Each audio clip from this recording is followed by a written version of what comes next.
Welcome to episode, what number are we on? 12, 13, something like 11. 11? Yeah. Shit, but I guess our last one was the Big 10, the Big 1-0, double Been a digits. while. Did you miss us? Yeah, it has been a little while. I would say I could chalk it up to two primary reasons.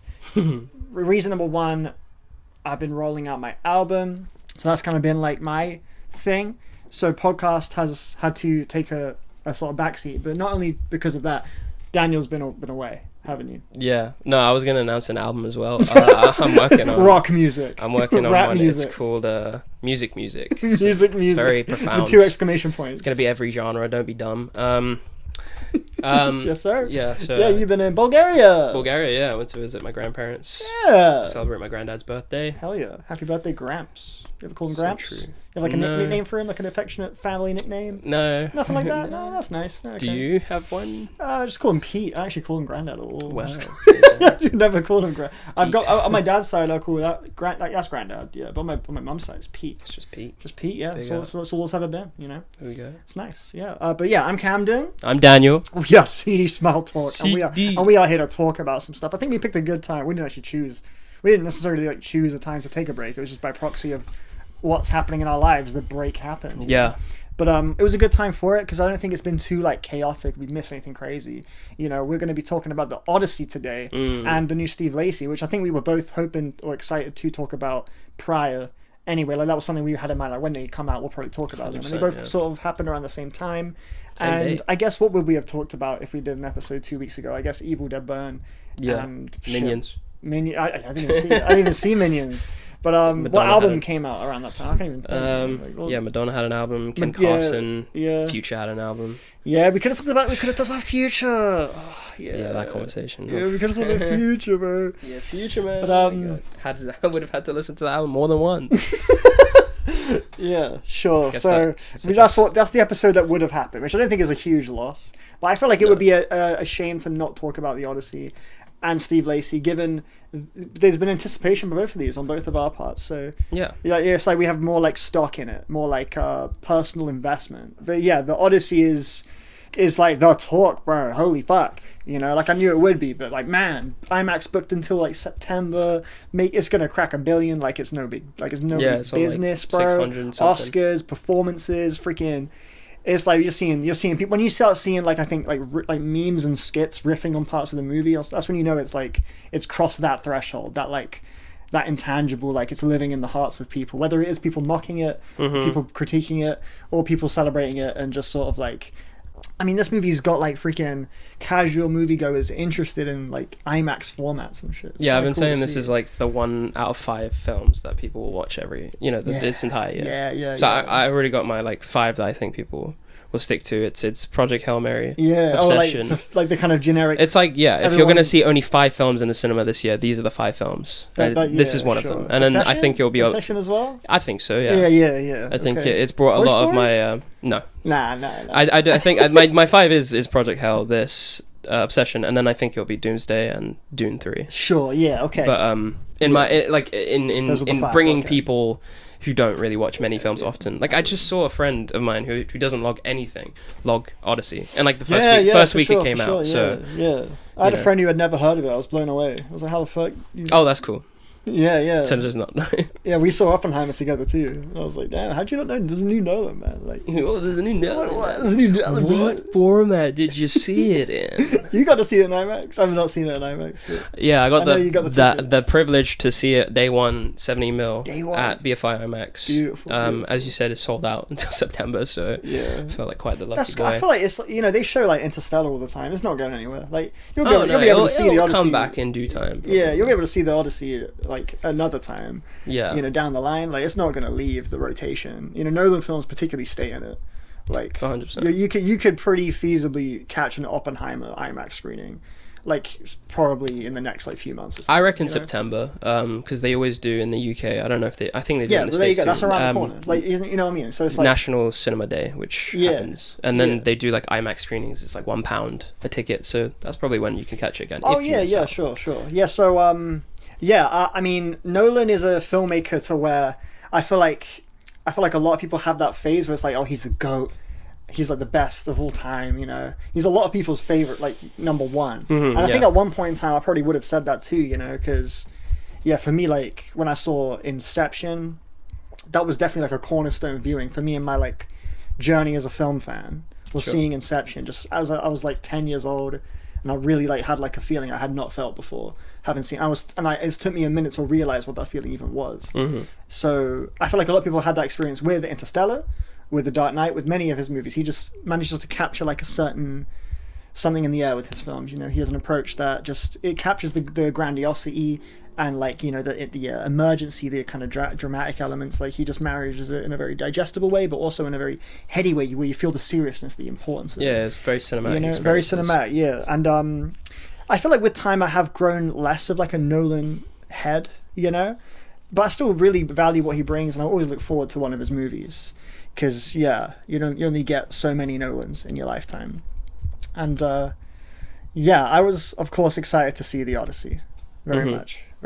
I thought off the rip, yeah. Oh, what do you mean, like from the very moment it was? Yeah. It was rumored. Oh, there's a thing with Matt Damon and Tom Holland. Of course, man. Yeah, I mean, also considering that it's like a new thing for Nolan in the sense of it being like a fantastical, like ancient Greek mythology. Like that's very new for him. New ground. Yeah, like he, I guess generally speaking, I think a lot of people associate him with like time fuckery and like concept stuff. Realism.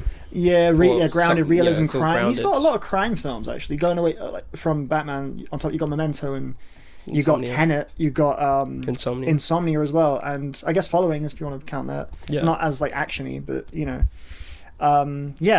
He's definitely has like kind of cornerstone trademark things. Yeah. And the Odyssey does challenge a few of those things in it being about fantasy, and you know, so I was like, okay, I'm interested to see what he brings to that, because I've got no doubt he could execute that well. Yeah, for context, I mean, like he did Oppenheimer and it succeeded way more than he expected, and sure. You know, he asked himself, you know, what could I use this opportunity to make, because Hollywood is very much built on a system of, if you make us a really great film, then we will give you whatever you want, bro. Whatever you want. Blank you know, check. You can and you know, sometimes that works in the favor of the filmmaker, and other times that might lead to director jail. You know, we give you the keys to all this money and resource, and then if you give us a flop, then you're never making a film again in this town.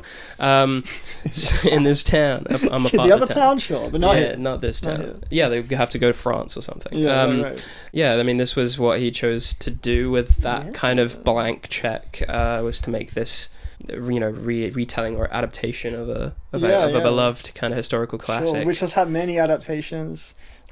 Troy with Brad Pitt. Freaking SpongeBob movie, man. Yeah, technically. I didn't even know that either. Yeah, but when I thought it through, I was like, holy shit, yeah. I can see the parallels. You got the Cyclops, you know, you got Shell City, you know, you can see the... David Hasselhoff. Yeah, and he's like the boat. He's the boat, yeah, he is. Yeah, so, all right, let's talk about The Odyssey, bro. So you saw it day one. How did you find it, bro? Yeah. Scores on the doors. Yeah? I think 7. Low 7, like a decent 7. Sure. Yeah. Really? Yeah. Okay. Yeah. Cool. Well, I'm gonna go for an 8 out of 10, man. Okay. I think it's really great.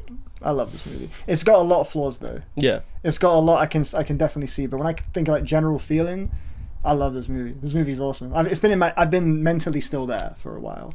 Damn. And that to me is the sign. Like, no, I like this movie. I've had the. I like it more than Oppenheimer for sure. Yeah, I had the opposite, I think, which is surprising for a Nolan film. I feel like I had a lot more. I just think about the comparison of me walking out this film, me walking out Oppenheimer. Yeah. I think I prefer Oppenheimer to this. Like, I walked out with a lot more existential dread, whereas this one kind of, it kind of left me. I feel like this is, to me, caters more to Christopher Nolan's strengths. I feel like he's best in his blockbuster kind of vibe. That's like, for me, like where he operates best. When he's really leaning into like, let me give you a show. Like that's like to me, Inception is like peak blockbuster cinema, you know, marrying that like that verbose, like intense personal drama shit, but like giving you these like crazy set pieces, these really meticulous set pieces. And Odyssey brought me back to how I felt when I saw Inception, which I think is the highest praise I could give another movie. It definitely has moments where I'm like, this is a little bit clunky. I will agree, I've seen this opinion a lot, and I definitely felt this, especially on the rewatch. It takes a minute. Like, I feel like Tom Holland he's like who you're with for the most part at the beginning of the film, in the first like 20 minutes, and he's not really like carrying the film very well, in my opinion, as like the first person you see it through. When Matt Damon sort of becomes the lead, we're like off to the races, you know. I think it has a bit too much like montage, And there's definitely some elements of it that are like barriers to maybe a greater film, a greater experience. But when I think back on how it feels to watch this movie, I want to go back right away. I didn't have that experience with Oppenheimer. I wasn't really itching to see it again, personally. But I was like, I want to see this shit again. Well, yeah, my experience watching the film, I think the first 20-30 minutes of the film, I found it really hard to connect with what was going on.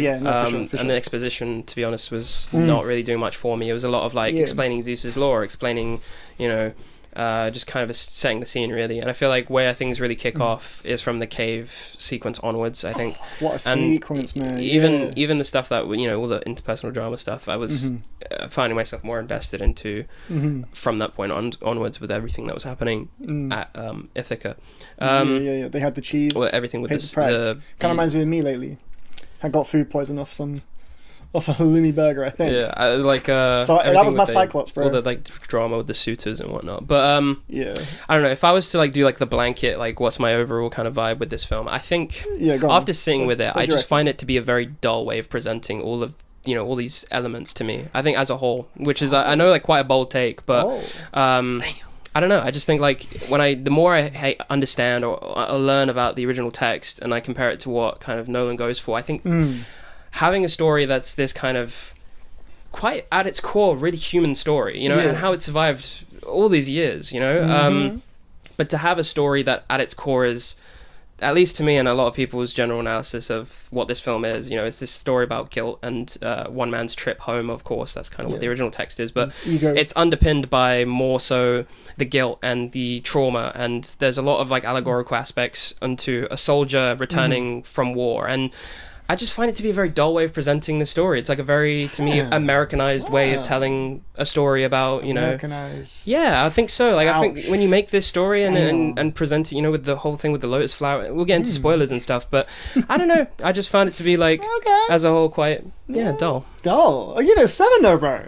A 7 is strong, yeah, but I say like, the 7 as a whole comes from that experience of watching everything else that unfolds. I think it does win me back by the third act with the very third act is fire, with the very satisfying kind of way things unfold, really. But and there's obviously sequences. The way the film's structured it's quite episodic. We have these little individual story moments or sequences that make up this whole. Which is which can affect pacing. I think I found on a second watch it was very much like, okay, this is this section, and then this is this section, and I mean that comes to just the form. I feel like with a film versus a book, you're just gonna have that's gonna be an aspect that I think it will essentially bring that aspect to the forefront, where it feels very kind of like segmented into pieces. Okay.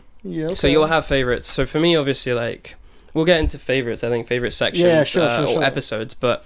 I found myself liking some more than others, and some I was like, in the hands of another filmmaker, I feel like this would be so much more interesting. I came out the film feeling like, what would this film look like in the hands of Denis, in the hands of Robert Eggers? I just feel like that could have perhaps been what that missing piece to like bring out all the interesting elements to me.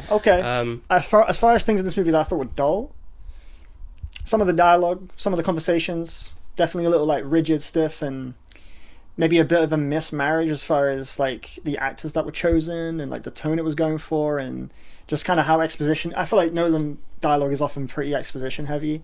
I felt that way about Oppenheimer as well sometimes. How did you find the modernization of the dialogue? 10 years on this fucking beach. Most of the time, I didn't. I really enjoyed that actually. Yeah. I thought that was actually where some of the more personality and kind of charming parts of the film came in, right? Plate liquor, just weird little I think that's when Nolan's vision for this thing really came alive. Is these actors, they're associated with maybe one specific thing they do, or like they have they're very recognizable, and they just interject their personality into these roles in kind of like quirky ways. I think you saw that with Robert Pattinson. I think you saw that with Matt Damon, with Himesh Patel. You see like just the elements of themselves they're bringing, creating a bit of a kaleidoscopic sort of smattering of just very modern interpretations of these things, and it just creates I think a very electric dynamic amongst these characters that I thought was fun. The film did achieve, like, as far as the emotional center and the heart of the story, I don't think it was like absent of heart. At least it was enough for me to feel something. Like I particularly liked what Athena brought in that regard, as far as that like whole reveal and how she tied into Matt Damon's journey and what he was kind of confronting. That for me was very effective, and I thought the performances there did a lot of emotive work, and that kept me feeling like I should emotionally feel the stakes as well as like the scale. Like that was like a connecting thread there that was like moving to me. But I feel like when it comes to Nolan and like character driven, like emotional dialogue, I don't think he's very good at that. So like I think Interstellar is my case for that, because I think that film, emotionally speaking, is very like up and down and struggles with the exposition and the rules and like the manipulative. Yeah, I find he can really be rocky with that. So I much prefer a Nolan film that doesn't try too hard with that and prioritizes kind of making you feel the scale and the stakes through the visual shit. And I think Odyssey, that's where Odyssey I think worked for me in that regard, as far as communicating the heart of the story, because you definitely feel that like that battle with ego and hubris, and like Matt Damon, he shooting the fucking Cyclops and like going to these places, feeling like he can steer this boat, constantly hitting these roadblocks because he believes, you know, he can do it, but he's kind of getting met with these roadblocks, and he has to sort of face himself. And like that journey, I think is carried very well by Matt Damon in this movie. I think it's one of the better performances from him I've seen personally. I thought it was really good in this movie. But yeah, I definitely feel like something like Tenet is pretty absent of like an emotive core. It's not really interested in like making you cry or making you feel. There is like a emotive family drama there, but you got to really prod it to get there. And whereas I don't think that's the case here. I don't think it's like that, where it's like just a real like it's a barrier to that. Well, not classics of it's like the characteristics of a Greek tragedy. Sure. Family oriented. But yeah, I think the edit is something that I found to be just less. It just didn't do it for me compared to Oppenheimer's edit. I feel like I did read this, and I think maybe it put into perspective kind of the overarching maybe problem. I think it's the format. I think the format is really acting like a. As in the IMAX? Yeah, like the 70 really? millimeter. I think like it really limits, or it feels like it's a limitation holding back kind of the ability to say like cover a scene in different ways, or I don't know. I just feel like compared to like, I was like making sure like to kind of pay attention to how the film was kind of shot and presented, and I don't know. I feel like especially in that 20-30 minutes, like a lot of the way that those conversations were kind of cut together.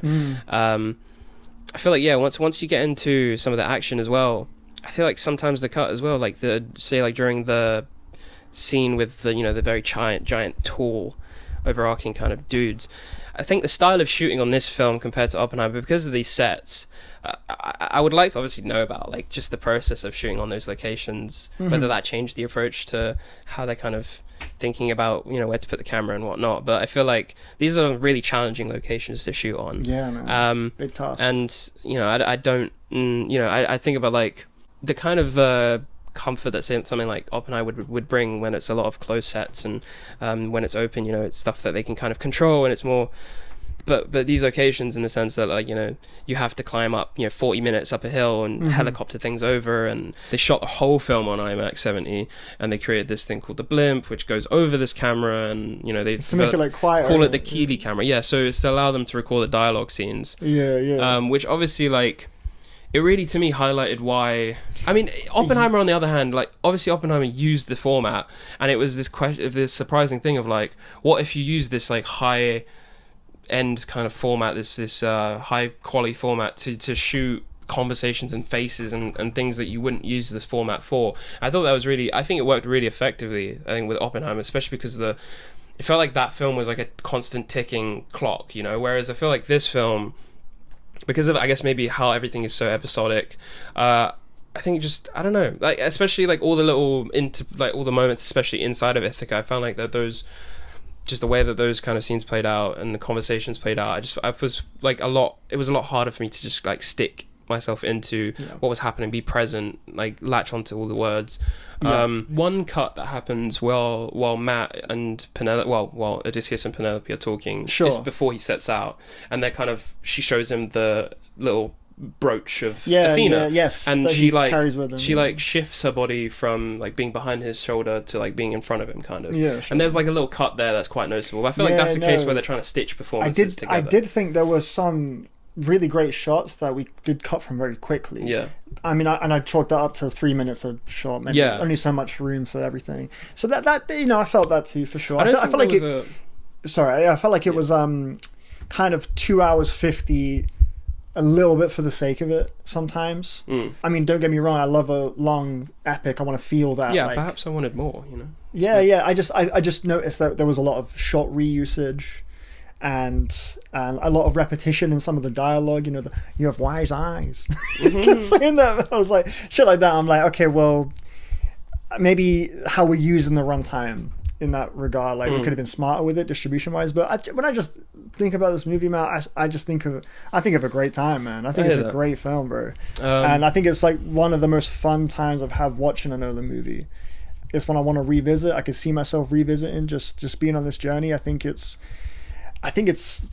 like we're talking about like the visual presentation. I mean, one scene in particular I want to highlight that I thought was a really cool visual construction of like an adaptation was the hell sequence. I loved that whole scene. I thought was really, really cool, and was a very striking way to depict that with the liquid and like the covering of the eyes and stuff. Like it was, I felt like and then you had that score with that boom boom from Ludwig Göransson at that part. Like that's when I really saw like all of the cogs just working. I'm like, this movie is clicking for me, man. And I mean, it was before that anyway, but that was like kind of the midpoint of the movie, I want to say. And I was like, we still got like a whole half of the movie left. Like, I was in it, bro. And I get a lot of just like good like goosebumpy type feelings when I think back on my time watching this movie. And I can't say that's I mean, I think when you feel that way about a Nolan film, you really feel it, because that's what he's going for. That's what he loves. He loves creating. He's got you with hook and sinker. That's it, you know. And man, I also think when you talk about the conversations not really feeling like you're able to insert yourself, definitely agree. And I think Tom Holland's performance in this film isn't that bad later on. I think when he's kind of more clearly the supporting character, he's all right, to be honest. But when at the beginning he's sort of the lead, I feel like he's not the best at being that like lead guy, at least in this movie, because he's a little like he's not really. It can't really hold on to that, I guess, in the same way I feel like Matt Damon's more capable in that leading position. So I think that's a reason why at the beginning, for me at least, it took a minute for me to feel like I was on the journey as well. Because I just don't think Tom Holland's really like landing it as the perspective I'm seeing it through, as like a crux, like an anchor for the film. But later on, I think he does fine, as like a supporting character. Yeah, I mean, just to finally touch, there was one thing I missed. Well, so like generally, the choppiness of the first 20-30 minutes, but it was also, there's like two more things to mention with that. Like you mentioned how you did like it when it would like flash back to like other things, but to me, I to be honest, like I found that to be a problem with Oppenheimer as well, where it would just like mid-conversation flash to something. Oh, bro, yeah. Like, sometimes, for example, this film doesn't like really respect its There's a lot of hand-holding through it, like the edit, and to be honest, I don't like that, to be honest. I would have rather done away with. Oh, sure, I feel you. I think that's a problem to me with films in general. They do that like crazy. Yeah. Even in freaking Backrooms, it was like him looking the paper on the table. map, and then he was 15 minutes later, it's like so I hate when films do that. They cut back to something like we didn't just see that shit earlier in the movie. And there is one more thing, but it's a spoiler talk for just the way that kind of the whole final battle, should I say, kind of that even happens there. Like I want to say, can we can open spoilers. Because I want to mention like performances, because I haven't. We could. Yeah, as a broad we'll do a performance like tier list, and then we'll. Get into like individual details. Who's the goat so of this movie? Goat Odyssey performance. For me, I think I was generally happy with most of the performances. Like off of first viewing, I was really like gravitating towards Anne Hathaway and what she does in the film. Great choice. She was. But then off of second viewing, I was a lot more tapped into what John Leguizamo was doing, as well as yes, that's my number one. As well as my favorite performance was John Leguizamo. Obviously, like Elliot Page. Obviously, Himesh. I think Himesh was also great. Himesh killed it, especially like the kind of desperation that he plays towards the second kind of like the final leg, standing up for himself, standing up to Matt Damon, like really around the whirlpool moment. Moment. But Matt Damon though, and then I think my like the thing is like I think the ones that I haven't completely like raved about. I think it was like Tom Holland off the first viewing. Like I wasn't really seeing what people were seeing with that performance. And this comes to like an overall conversation about the casting, which has had its own kind of controversy. For me, though, I felt like it wasn't maybe as much distracting the first viewing, but like I feel like maybe the second viewing, I really just couldn't see through the fact that like these were, you know, very like big Hollywood actors, which is strange because I agree, but that for me is a plus. I agree, but that's a plus. Yes, for me that was a big reason. So you mentioned there was a word that you used. What was it? Odyssey. Maybe captivating or something like. But I would have opted for the word, from my experience, distracting. I think like there are moments where I can't see through the fact that this is Tom Holland. You know, and I feel like at a certain point I'm like, this feels. I mean, yeah, acting is make believe and that whole thing, but it's like. Maybe some of that that kind of separate, or like, what's the word I'm trying to use here, that where I was explaining how it was difficult for me to like latch onto the words and that kind of, you know, that kind of attachment. Maybe some of that was difficult due to the fact that like I was kind of seeing through the fact that this is it feels like a constructed this particular telling of the story with these big actors. Which makes sense because it's an epic and it's this grand, you know, film with a big budget. But made me ask myself, you know, what would this film look like if it was maybe some... I mean, it doesn't necessarily have to be unknowns. You know, it could just be like actors from a different... I thought like what benefited something like Oppenheimer was like seeing faces that you wouldn't typically see in a Nolan film. Whereas I feel like these faces, even though some of them I'm sure haven't been in a Nolan film, they've been in so much things as of late. You know, Zendaya, Robert Pattinson, Tom Holland, like you've seen them so much to the point where I don't know. Yeah, for me it just didn't work. I think what you just said is like the most valid critique ever, and I felt it too. Yeah. But it was like one of my favorite parts of the movie. It is like, in a sense, like, I guess you could call it distracting. I also knew I was looking at these Hollywood recognizable faces. But that to me was part of the fun, right? I thought it was awesome seeing them all like bring themselves to the Odyssey. I thought it was sick. Like for me, it was really fun. It added to the charm. It didn't bother me. I was like, yeah, I see through it, sure, but like this is fucking tight. Like Nolan's like on his playground shit. I love it. I can feel it. And I don't know, it delivered. It like, I could totally understand though, someone watching this thinking, man, yeah, like, I know these aren't like Greeks or whatever, like blah, blah, like freaking Travis Scott and shit like that. But I was like, this is fine. Whoa! Right from the jump, the very beginning. I would say I did like Travis's contribution. You did like it? I felt like he somehow... Did you say did or didn't? I think he, to be honest, he worked. He worked. Yeah, that's exactly what I'm saying. It's like faces that you don't typically see. Yeah, sure. That will kind of elicit that response. Whereas, you know, then you'll cut to a reaction shot from Tom Holland. A lot of the time, though, when this happens a lot, though. I think this happens like quite often when we watch movies. We are like fucking geeks, though. Like we see all these movies, bro. Sure. So we're gonna have more of like a response to that than like say. But I feel like the context of the story is very important as to maybe why I feel this. It's not just the fact that they are, you know. Yeah, like sure. Stars. Like, I feel like there are some actors that don't blend in as well as others. You know, like I would say like. Yeah, like Tom Holland, maybe John Bernthal, don't really fully blend into the world like that. But actually, I don't mind John Bernthal like as this sort of rugged Spartan guy. It's just kind of playing John Bernthal, but I mean, bald head. Yeah, like you know, I feel like average Joe who maybe hasn't gone to the cinema for a while. Yeah, I know. Like who doesn't see these actors on their phone every day. I don't think it'll be as much of an issue for them. I think it's sort of specific maybe to people who watch a lot of movies. And I ultimately don't think... I try not to hold that against the film too much. Like, for me personally, that was just like a fun sort of bonus for this kind of romp, you know? And didn't really detract from my experience. And it was more additive than it was negative. It didn't, like, really bother me. I've been holding off going to see the film a third time. I've been wanting to, but I'm holding off because I do want to see it in IMAX at some point. And I want it to feel, like, fresh in some way. I feel like if I overdose on the movie... That's the thing. So my first screening was in this format, so I wanted to experience it how most people would. Because that's another thing. That's another thing for like I think like as a cap off, but we'll address it now. Just the idea of like this is the thing that I think is quite interesting. I mean, there's more to the film we'll talk about, but as a wider thing, how much the format is foregrounded. I mean, like it was definitely like this for his other films, but I just feel like now more than ever, it feels like people are more hung up on the format and the scale and the presentation.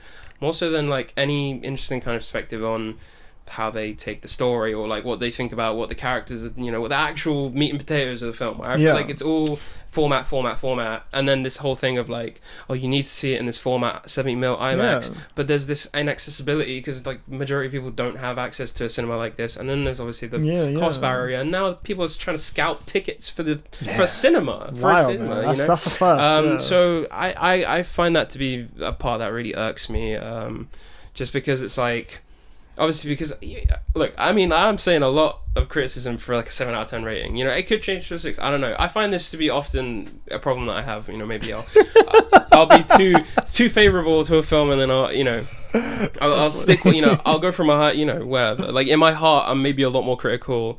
You know, when someone mentions the film, I'll maybe have all this kind of weight attached to it, but my rating will still be. How do you feel? Do you feel the 7? Do you feel it in your gut and in your balls? I don't. Whoa, that's crazy.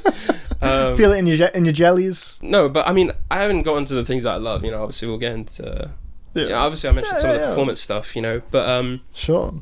I have like 20 pages worth of shit. Just the way I see it, like obviously, like seeing a film in its intended format is 100% like a worthy thing. If you want to go for that, sure, but ultimately, like, you're still going to be able to fall in love with the film, have your experience with the film regardless. If you see it in standard, you can still see the film, see the story, even if you're not seeing it cropped perfectly how it was when they shot it, blah blah. Like, I still went to this movie and had an amazing time and loved watching it and fell in love with this scene and the sequence and this character, blah blah. That all happened for me regardless of it not being an IMAX fucking thing. Now that I have seen it and I know I really like it, I would love to see it in its intended format. But yeah, Good luck. Even if I have to wait a while, that's cool. I was gonna go see it a third time, but I was like, nah. But when I see it in IMAX, I don't want to be like too deja vu with it. I want it to feel like, oh, it's been a while since I've seen it. Let's go back in. Them Ready Player One fans watching it back to back to back to back to back. They be doing that? I remember when like there's a guy on Twitter that like goes like round 20, round 22. Well, for Ready Player One, yeah. I mean, not for Ready Player. I mean, was it Project Hail Mary and Dune, right? Obviously Dune as well. Got it. Yeah, that one guy who saw Captain Marvel. I saw the hell of times. There was a preview at the start of the film for Dune Part 3, and it was you saw the 5 minutes. Oh, that's cool. Yeah, and then I was like, it cool? Can we come back to that, please? Oh, really? Was it? Yeah, I know. Like, when our friend Hani, he said it was like his mouth was on the floor. Wow. I mean, it was just kind of an action sequence playing out, but like cool. I definitely wanted to live in that a little bit longer. Yeah. I can't wait, man. Maybe a whole feature film. But yeah, like one aspect of the film that I actually think is like quietly one of the more moving parts of the film is the theme regarding like storytelling and holding on to like honoring the dead and the bard like telling the story, and it kind of fills in gaps of people's image of Odysseus and him being able to come back and have that closure. And just like I think just like the idea of like storytelling sort of, and the things we subjectively bring to the stories we hear about the people we love and admire and blah blah blah. And I think the way that kind of circulates in the film, I thought was a pretty prescient part. You see it ripple in like most of the conversations as like a kind of cornerstone part of how they're feeling, what they're bringing to it. That was a part of the film I thought was handled really nicely. Yeah, I mean, I agree. And like when Tom Holland goes to visit John Bernthal's character, it's a story that he's told, and I mean that's the thing. That's all they had really to go off of, not knowing the fate of Odysseus.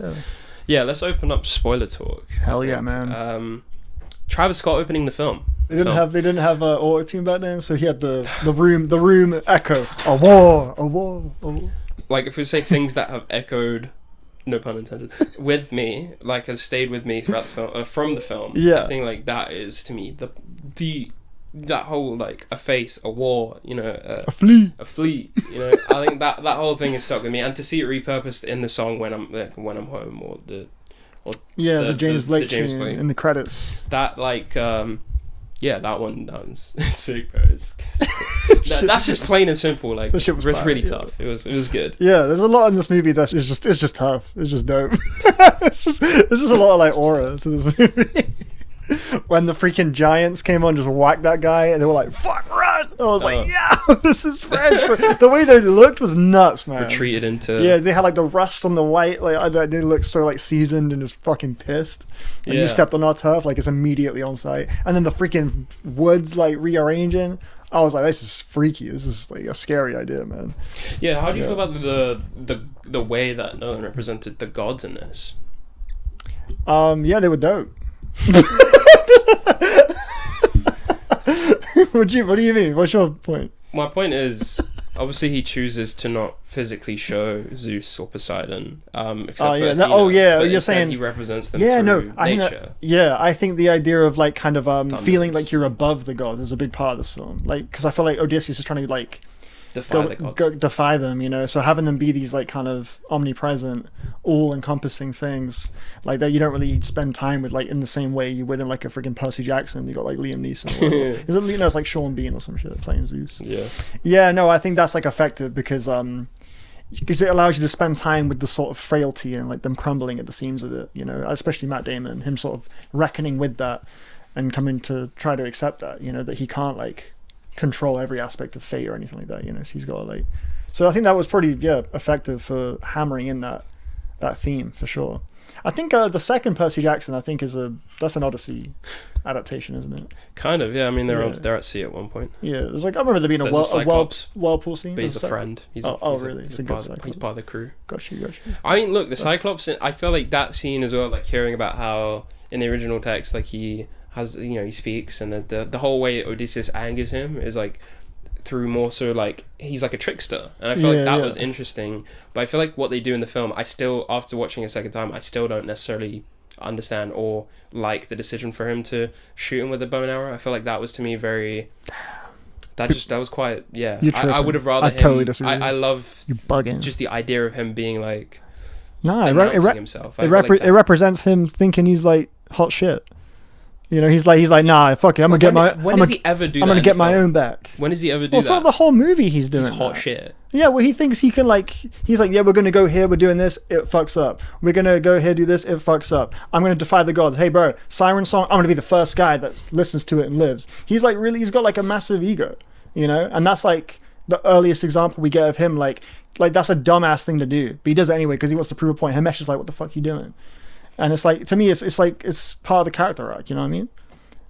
I just perhaps didn't like that kind of way of characterizing him. Sure. Yeah, I know Odysseus is known for being more like cunning and stuff like that, like more of like a, you know, trickster, like you said, I think.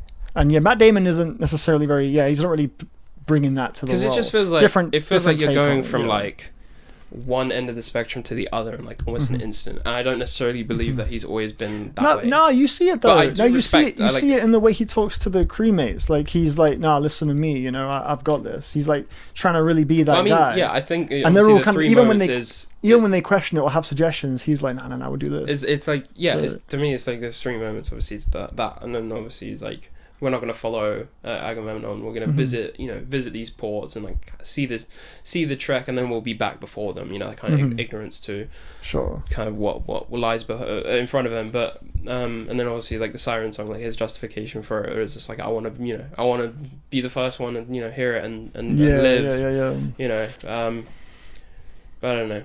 Yeah. I know. I thought that was because I thought it was tense. I thought it gave you another dimension to what Odysseus kind of values and stands for, and sets in motion that arc very well. And carry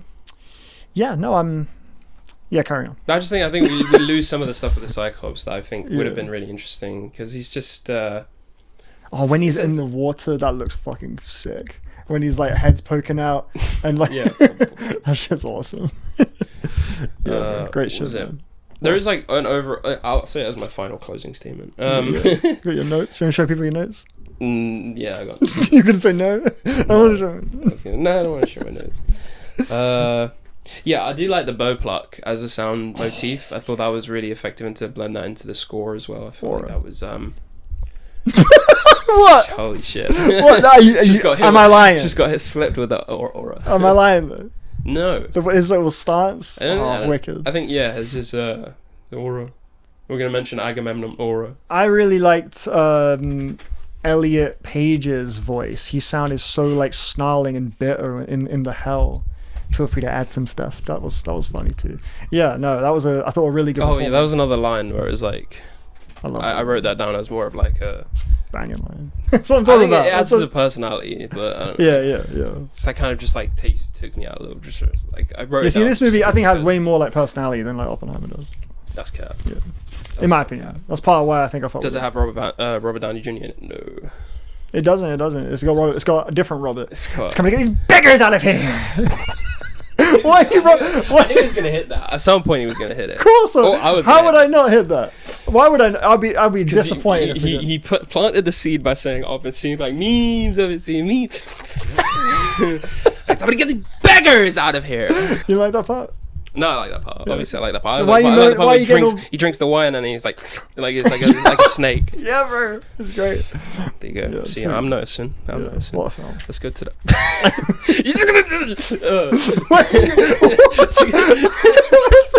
What's the problem?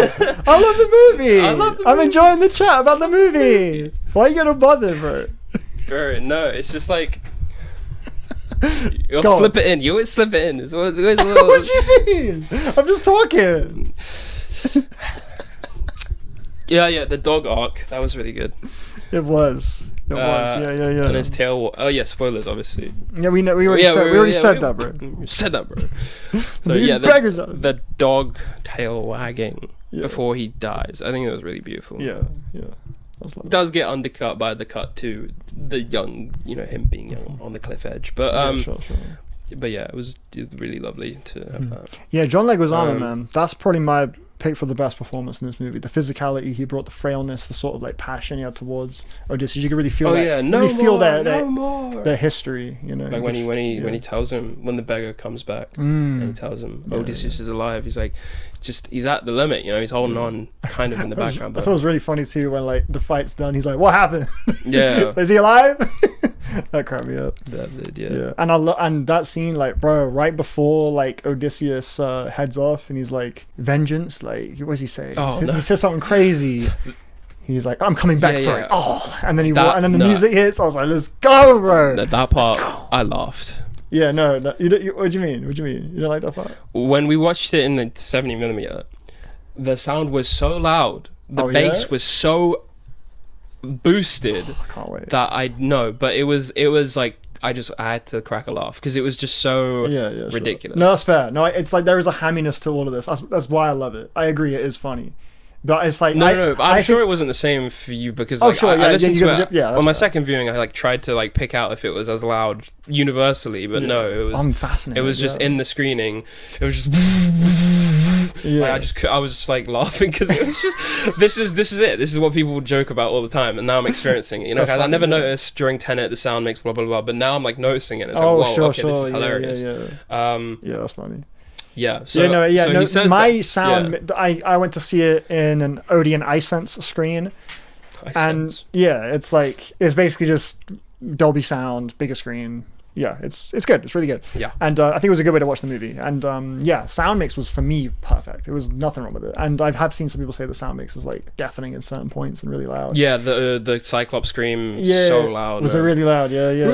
Shit. Yeah. See, for me that wasn't anything. I didn't stick out. I was like crazy. In the first viewing, I didn't really like pick up on it because I was more of like whenever something like that happens, I always lean in because it's that kind of like whoa. Yeah. Sure. But yeah, I think on the second viewing, I was like trying to single it out because everyone was kind of talking about that particular moment where he kind of belts out this scream and it's just like so overwhelming. Sure. But I guess like, it contributes to the horror, I guess. Yeah. Did I tell you about the time I went to like a sound mixing studio and they told me about Dunkirk? Yeah, I think I heard like someone. There's like a reason why it sounds the way it does. Can you want to re-explain that to me? Sure. Yeah. Well, I mean, there's two reasons to my knowledge. Nolan has said before that he does it this way on purpose because it makes people lean forward and like pay attention more, which I think is dumb as hell. But the other reason that I found out when I worked at a college as a media class, and we went to a trip to see a sound mixing studio to give the students an idea of what the work is like, see if they wanted to do it and stuff like that. And they were talking about the films that they mixed at the studio. It was like a very reputable studio in Winnish. Okay. And they did the mixing for Dunkirk, the localization in the UK DVD or something.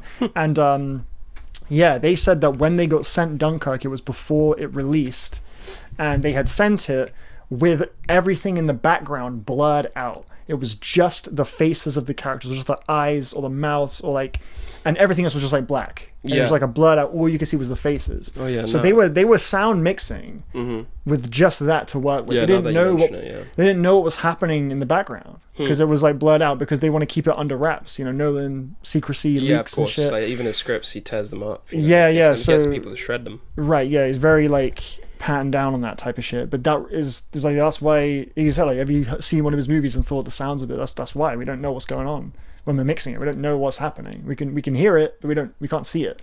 So I was like, holy shit! I was like an epiphany. I was like, what the fuck? That's crazy. That's crazy. You're jeopardizing your own movie because you don't want it to get like leaked. This is crazy, bro. Yeah. But apparently that's a thing, you know. So it wasn't the shredding. It was he make the script pages red so that they couldn't be photocopied or something. Shit, bro. Yeah, no, I think it's I don't know. It results in sound mixing that it ends up coming off a lot of the time a little bit more sloppy than it should. I want it to be like kind of this is a different approach. We're going to try sound mixing using the form, but when it's done that way, it makes you feel like, well, it's just kind of a product of the limitations you're putting on yourself. Yeah. You know what I mean? It's like it's not really as like intentional as you might think from someone like Nolan. Yeah. You know. I feel like on the topic of sound, on a first viewing, I feel like it wasn't until I would say maybe the siren stuff onwards. Yeah. The score was kind of bit unremarkable.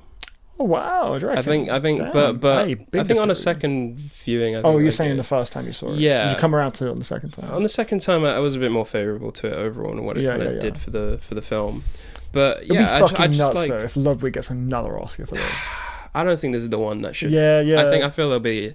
I can see it. I don't think it would be like a crazy pick because I think it's a really good score, but that would give him more Oscars than like John Williams. I don't think I would think about it through that frame of mind, but just more of like he's made other scores that I've loved more, and also I feel like the key kind of theme with the flute kind of was very reminiscent of like something that he'd do for Mando, which I don't know. I was just kind of like in that headspace. Okay. But I appreciate all the bronze clangs and the ticks and talks. Yeah, man. that he would do. 808s in them. Was there 808s? Yeah, the hell scene. Really? Yeah. Surely Nolan would have like hung him up for that. No. Shit was fire. Damn. Yeah. I don't know how I feel about that because his old memo was to just stick to like Bronze Age instruments. Yeah, no. But to do it was like I mean, if it wasn't, it was something that mimicked it at least. It was like some thick ass bass. Maybe. Yeah. But did it sound very like? It sounded like an 808 to me. Okay. Yeah, bro. Okay. And I'm familiar. I know an 808 when I hear it. Yes. The Horizon Scraper. Yes, bro. We're gonna sail to the horizon, scrape the horizon. Yeah. I was like, I did think this is probably gonna come up. This is gonna come up. I thought the same thing. I nearly made it my letterbox review. I was gonna try and make some Vanisher. And I left it blank. But stole my page. But yeah, man. Take a page out of my page. Vanisher reference in Odyssey. Vanisher reference. Well, Quad should get cast in this. Yeah, man. I'm sure he'd have a hell of a time.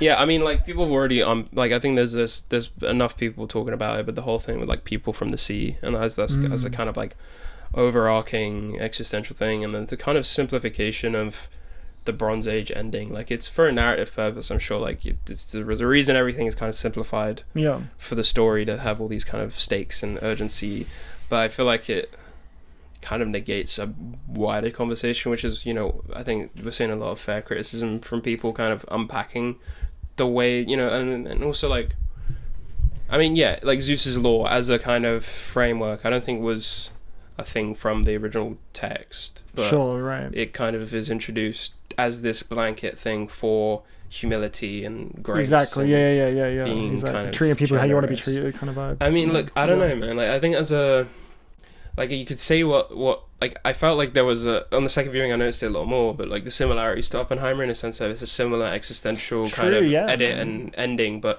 I just found it to be like a lot more watered down. Like I found it's not the focus of this film as much. Yeah, it's not the focus. Like in Oppenheimer, but that's the whole last thing. Tone. That's the last note. It's this idea of like I am an instrument of war, and I represent this kind of the very reason why things are changing for the worse, you know, where we have this thing, you know, human connection, you know, gifts and whatnot, and I'm taking advantage of that to, you know, for this kind of wider gain of power, you know, that's beyond me, you know, because obviously he's doing it for Agamemnon. Yeah.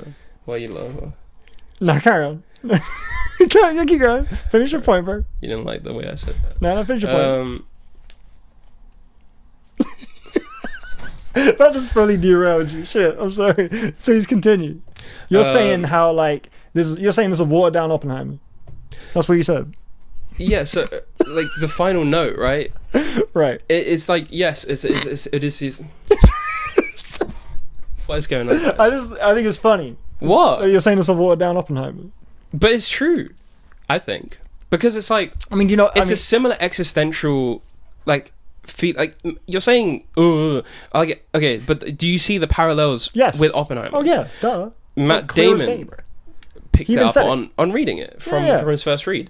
But why I say it's watered down is just because I feel like the first one felt like something we can kind of touch base with, you know, with the first image of Oppenheimer being this striking rain droplets. To me, I see that as like, you know, bombs kind of. It's like the way that kind of. It's like a whole swing, you know, like to get back to that first image of impacts on a surface, or in this case it was like water surface. But in the ending of Oppenheimer, it's like the planet being impacted by all these missiles that, you know, as a result of his research and the Manhattan Project. It's but you're saying like, it's not what, you know, you're saying is you disagree with that assessment. Yeah, I feel like it's in terms of meaning, I feel like it's literally unfair, bro. I feel like it's unfair to Odyssey to say it's a watered down Oppenheimer. But it's trying to elicit the same kind of emotion as you're walking out of the cinema. The film as a whole, what it's like trying to give you, you know, is much more than just that. You know, it's like it's the adventure. You know, it's the ride of the movie. You know what I mean? Like the blockbuster, the spectacle. That's like what I come away from Odyssey really feeling. From that, I lost the humanity in that. I feel. Damn. I mean, I feel like Oppenheimer was a lot more. Like I said, that existentialness. Yeah, because that's the point of Oppenheimer. Human, like the point of Odyssey is more about that spectacle. But you get that as well, just so you feel it more. But it's like sure it's watered down, but like obviously it's like by design, bro. You know, like the film's more. It's a blockbuster film, bro. So like. I don't think that's a good way of like. That's like saying. Bro, it's like saying, say you see Come and See, and then you go see like Civil War, and it's like it's a watered down Come and See. It's like it's touching on similar. It's touching on similar themes, but it's like a different context. I don't know if I agree with that. Yeah, that's fine. I did kind of pull that out of my ass a little bit. Maybe in retrospect, it doesn't actually fully make. But I feel like it gets my point across. You feel like what I'm trying to say? It's two different contexts of like a similar, you know, like notion, sure. But I feel like what Oppenheimer was doing is like is going to stick with you more like emotionally, like by proxy of how it's packaging it and like where it's prioritizing it. Odyssey's not trying to prioritize it in that same way. Yeah. So I feel like it's not like a short. It's I don't know. I don't think it's like a crazy negative for me, at least for the Odyssey, to not make me feel like super like bleak and emotionally devastated over that, because I don't think it's really trying to. Mm-hmm. That's the point I'm trying to make, pretty much. I feel like this is what Nolan's unpacking with the Odyssey, though. I feel like I generally don't think Nolan is very good at hammering shit like that in. So I'm kind of happy he didn't prioritize it. Because like I said earlier, Oppenheimer didn't personally stick with me that much at all. So like I'm kind of happy he didn't really like fully go there, because I don't think he's that good at that writing wise. So that's me personally, in defense of Odyssey. I guess this is what I'm looking for. It's just more of like it's following his line of like where he's at right now, though. The stuff that this could be like his current era. You know, he's had like his crime era back in the day with the Nolan shit, with the Batman shit, and then he's had his like sci-fi kind of era, his like timey-wimey shit. You know, and now maybe his current thing is like is this sort of existential, like people falling at the weight of their own hubris, like creating this ripple effect. Maybe that's like the current era he's in now. I find it and this is an extension of that in a different context. But yeah, I don't feel like it was ineffective. I didn't feel it. But in Oppenheimer, that's way more like it's trying to make you feel like fuck, like we're screwed. You know, that's kind of the feeling you leave Oppenheimer with more so. But that's I feel like Odyssey not leaving me with that feeling. I feel like I don't think it was really trying to go. Then they shouldn't have had any of that part. I think in terms of Zeus's law, in terms of breaking it. I feel like it was additive though. For me, it was additive. What that means to the society, or the feeling that it's on the cusp of something that's about to change. Even though the Bronze Age, again, this is like thing people are unpacking it now, but the Bronze Age as a term like wasn't mentioned until like. It was like 3,000 years after this, when this story takes place. But it's just like the fact that he's trying to tie these aspects together makes me think he's trying to be, existential, or have this kind of this endpoint for people to walk out and take away this kind of ending, this notion of like where it's more like he literally has a scene where Odysseus sits down, talks to Penelope, and he's like being vulnerable, which we haven't seen as much, maybe with Calypso, but it's like. This is kind of what his journey took him to this moment where he's finally admitting something that feels wider picture instead of just, I'm a soldier that's leading my men and winning wars, It feels like that's kind of his arc in his journey to kind of come to that realization that there's something bigger that we're contributing to. And then I feel like if you're saying like the spectacle of it is kind of the main takeaway or should be the main takeaway, I feel like it was my main takeaway. I'm saying it was my main takeaway. But I generally think that's kind of most people's takeaway if they're focusing on the format and they're focusing on the that's what this movie is like going for. It's like this is that movie, you know what I mean? I'm saying for me, like the shit about the existential, the more vulnerable stuff, for me it was additive to this movie. I thought it was handled well in this movie's context. Right. I wouldn't frame it in the more reductive way you're framing it, but I think it's valid that you felt that way given of what you loved about Oppenheimer. I see where you're coming from, but I also think it's unfair to call it just a watered down Oppenheimer, because I think it's going I don't think I mean that as a blanket thing. I just more of like the overall takeaway. I mean like the overall message. I didn't think you meant it that way either, but then you said yes to that. What? As a whole, it being a watered down Oppenheimer. No, because it's doing its own thing. Right, okay, yeah. See, that's what I thought you meant, but then I said... No, I just mean it more of like, if I'm comparing, like, again, the takeaways and just the overall kind of how attached I was to the experience. And I feel like that kind of existentialism, I feel like I had more of an impact with Oppenheimer. Of course, But I feel like this film is doing its, but as I've already mentioned, I have my own criticisms to what the film's kind of, how it's constructed and whatnot. But, whew, that was good. That was good. Woo! I did like this line from Tom Holland where he's like, "Without your king, we're aching." Tough. No, I did like that. I thought I picked up Drake on that. bars in the Odyssey. Yo, Travis Scott bars in the Odyssey. Oh, did you notice Logan Marshall? I did. Yeah. From Telling Lies. Telling Lies. Yeah. It took me fucking ages to clock where he was from. I was like, what does the director for Upgrade do after? He didn't he? I never saw it. I don't know. Should I watch Upgrade? You reckon it's it's quite fun, Yeah, I should check it out. I mean, oh my god, we're on what page? How many are these? All pages of notes? Yeah, but they're just like one line stuff. I mean, as you can see.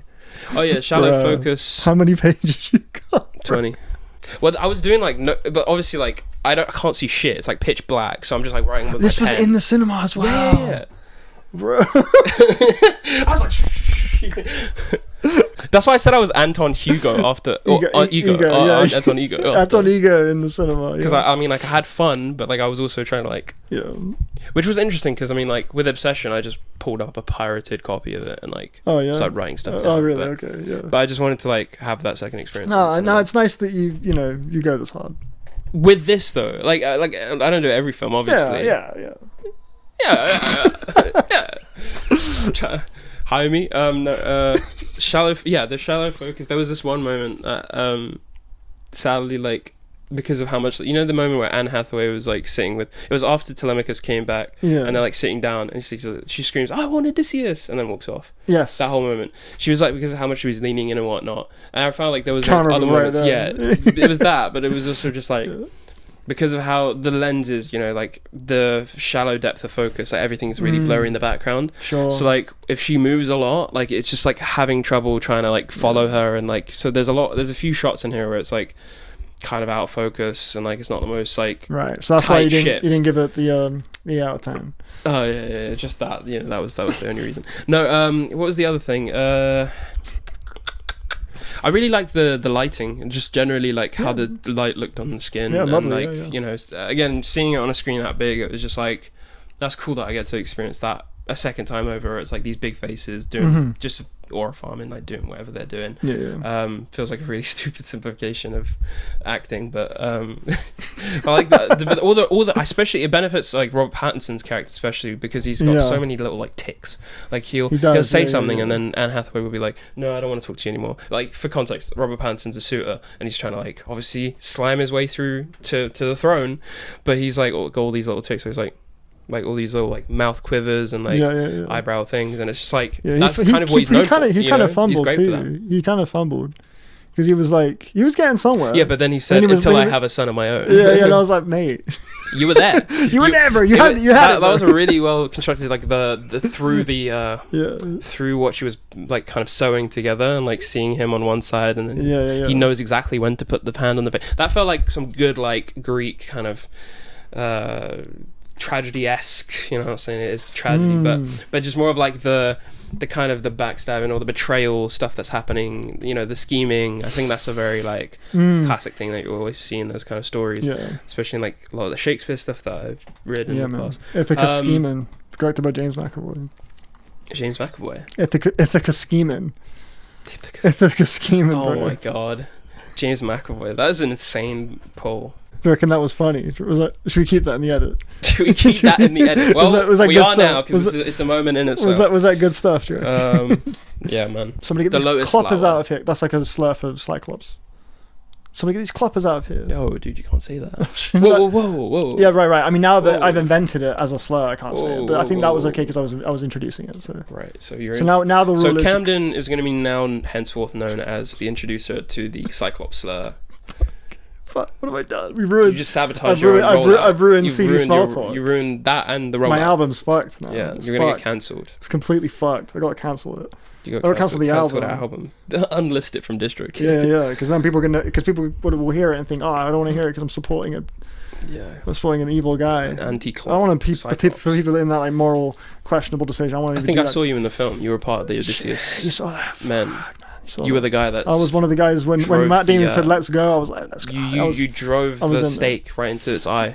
You were the. Wait, no, I was the stand-in. You were the stand-in. I was the Matt Damon. I was the. Yeah. I was the guy. Well, no, because he was commanding them to. I was Matt. So you were one of the people holding the stake. I was Matt Nightman. Oppenheimer had a similar conversation where it was like, why should I feel sorry, or like is the film trying to make me feel sorry for Oppenheimer because he's like horrible because he built this bomb that killed people, Nolan, and it's forcing me to stick with his perspective, and I want to see Japan. Common the people had that with Nolan and that film. Nolan in general. Like how he seems to kind of really adore his subjects in a way, right? Kind of like every character kind of orbits them in a sense, and a lot of the time it results in those other side characters not really getting the same level of kind of nuance as the lead. I hear that. And he like really loves his troubled male leads. Yeah, I wasn't too obsessed over these side characters. You weren't obsessed? 7 out of 10. I wasn't obsessed. Maybe take that one out. I didn't know what I was saying there. You wrote that down? Did you write that down? No, I didn't write that down. That just came out of my ass. Gotta be honest. You weren't obsessed? I wanted a voice. I don't know how I feel. I know that's probably my most like weird take. What's your take, sorry? What take? Like for Benny Safdie to have had a voice, like a modulated voice, like deep. Oh, you don't like him using his like just a regular voice? It just really took. I was because he has like all the shadow on his eyes, and then he took. I mean, I think that like adds to what his character kind of is underneath all that armor. He's just a dude with just a dude. Yeah. But I don't know. I like half expected it to be something. I don't know. Odysseus. Agamemnon. I was gonna say we haven't mentioned the Cersei scene. Yes, that scene is dope as fuck. Yeah, it's a great scene. I think it's still fucking great. Probably the best scene, right? Right? It's got from me, it was top three.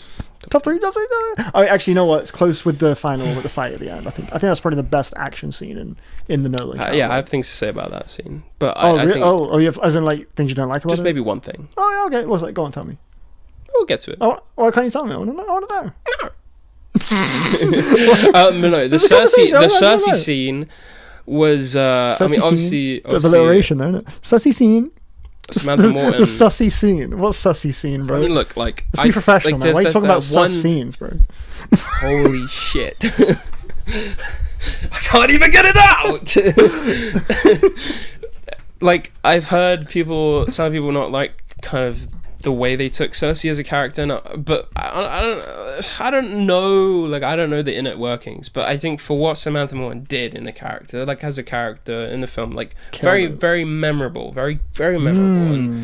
And obviously there's the anecdote where it's the only other time, so she got a standing ovation on set. The only other time that ever happened was for Heath Ledger during The Dark Knight. Okay, wow, so cool. On a Nolan set. So I think it's deserved, but like, is it the most?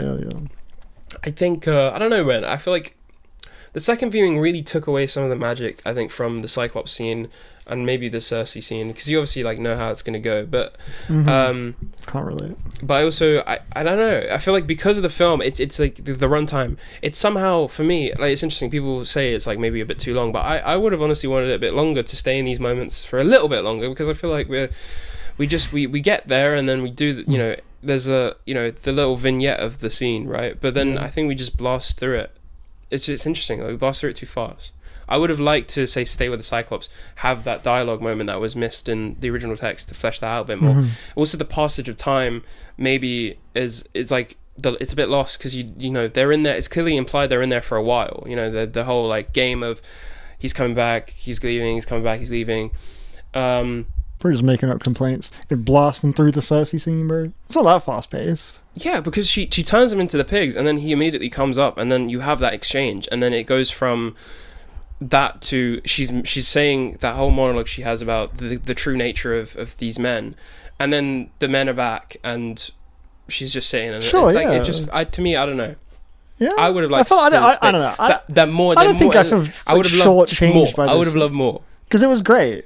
It was great, yeah, it was great, but I would have loved more.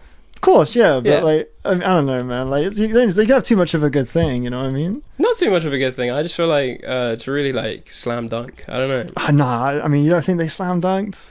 They dunk, but slam? You got slam. They didn't slam. They dunked, but they didn't slam. They jumped, they dunked. Oh, man. They need to slam. Man. I just feel like I would have loved like just a little bit more, stretched out the tension a bit more. All right. Sure, man. Sure. Or just let it sit in those spaces a little bit longer. Yeah. Okay, I get you in the sense to where like the film does move fairly quickly. Like, as far that's as why like, generally I think that's how I saw it on the second viewing. It's just like, for some reason it felt that way. The giant men as well. I thought that was really silly, that whole scene. Oh no, really? That's one of my favorite scenes. You know, like that scene with the screaming kid, right? I love that scene. And then it went from, I thought, the ridiculousness of like, I find it really funny that I was like, people were dying left and right, said, oh my god, everyone's dying, and then we just cut to this wide beat shot, and it's just like dozens of men just running. And I thought that was really funny, but obviously like they end up dying to the two boats end up going. The boat, but I was just constantly asking myself the second viewing, like, how many men does he actually have? Like, how many men are there? Like, it feels like he was just like infinitely spawning soldiers. Sure. You're just the one, because they are literally getting like massacred. We're getting like montage. One's getting thrown in a tree, the other one's getting chopped in between trees. I think the tree stuff was really confusing. I didn't really understand what was going on there. They were like they were trapping them in. Yeah, the trees spawning and stuff. That was it was a bit strange. But no, and the siren stuff. What do you think about the sirens? Yeah, finish what you saying about. Sorry, finish what you were saying about the. I know. I loved that scene. I thought it was great. I really liked how unclear it was at first, just how towering the giants were until they eventually got to the guy and whacked them like so effortlessly, immediately letting you know that they've got like no chance. A battering ram. You know, and then Odyssey still tries to hold his own at one point. He tries to like kind of like prove that maybe he can. You know, and he gets like, I think someone else gets a bow and arrow in there. Maybe he does. I can't remember exactly. He does, yeah. It's him, yeah. And so they get one. Like, he has to always get one, you know. Yeah, it's the one that was about to kill the mesh. But yeah, like you just kind of see like compounding layers of like impossible ratio of odds against these guys. And yeah, I found it really like imposing. I thought it was a really great like set piece, and also the kind of the left turn of it being like a fully grown child, kind of like the child the size of like an adult human being, and just like kind of like, this is fucking off, you know. You feel like kind of like and the fog and everything, you just feel like this is like, it's like familiar but something's odd, and then it's rearranging. I found all of it really like striking. And yeah, and then that cut to the people running with the music again was really great, like kind of timing and pacing and momentum wise. And yeah, and the rocking of the boat, just at the whims of these like giants, and the way the giants looked, I thought was really cool. I thought it was just a great like set piece, you know. And yeah, also doubling down on, I guess, those themes of like hubris and ego and shit. So Yeah, that was for me a positive. But yeah, you're talking about the siren song. Yes. Yeah, you have the guy who got tempted sequence. by it. You know, takes out the wax. flags. Yeah, the wax. Yeah. What song do you reckon? The letter. That's Camden, bro. He looked like him as well. He got the long hair as well. Oh, who looked like him? The guy who jumped off the boat like, from the back shot. Me or J. Cole? Back shot. No, bro. What? The guy who jumped off the boat. You were like, what song was he? No, but you said it looked like him. Who looked like him? You.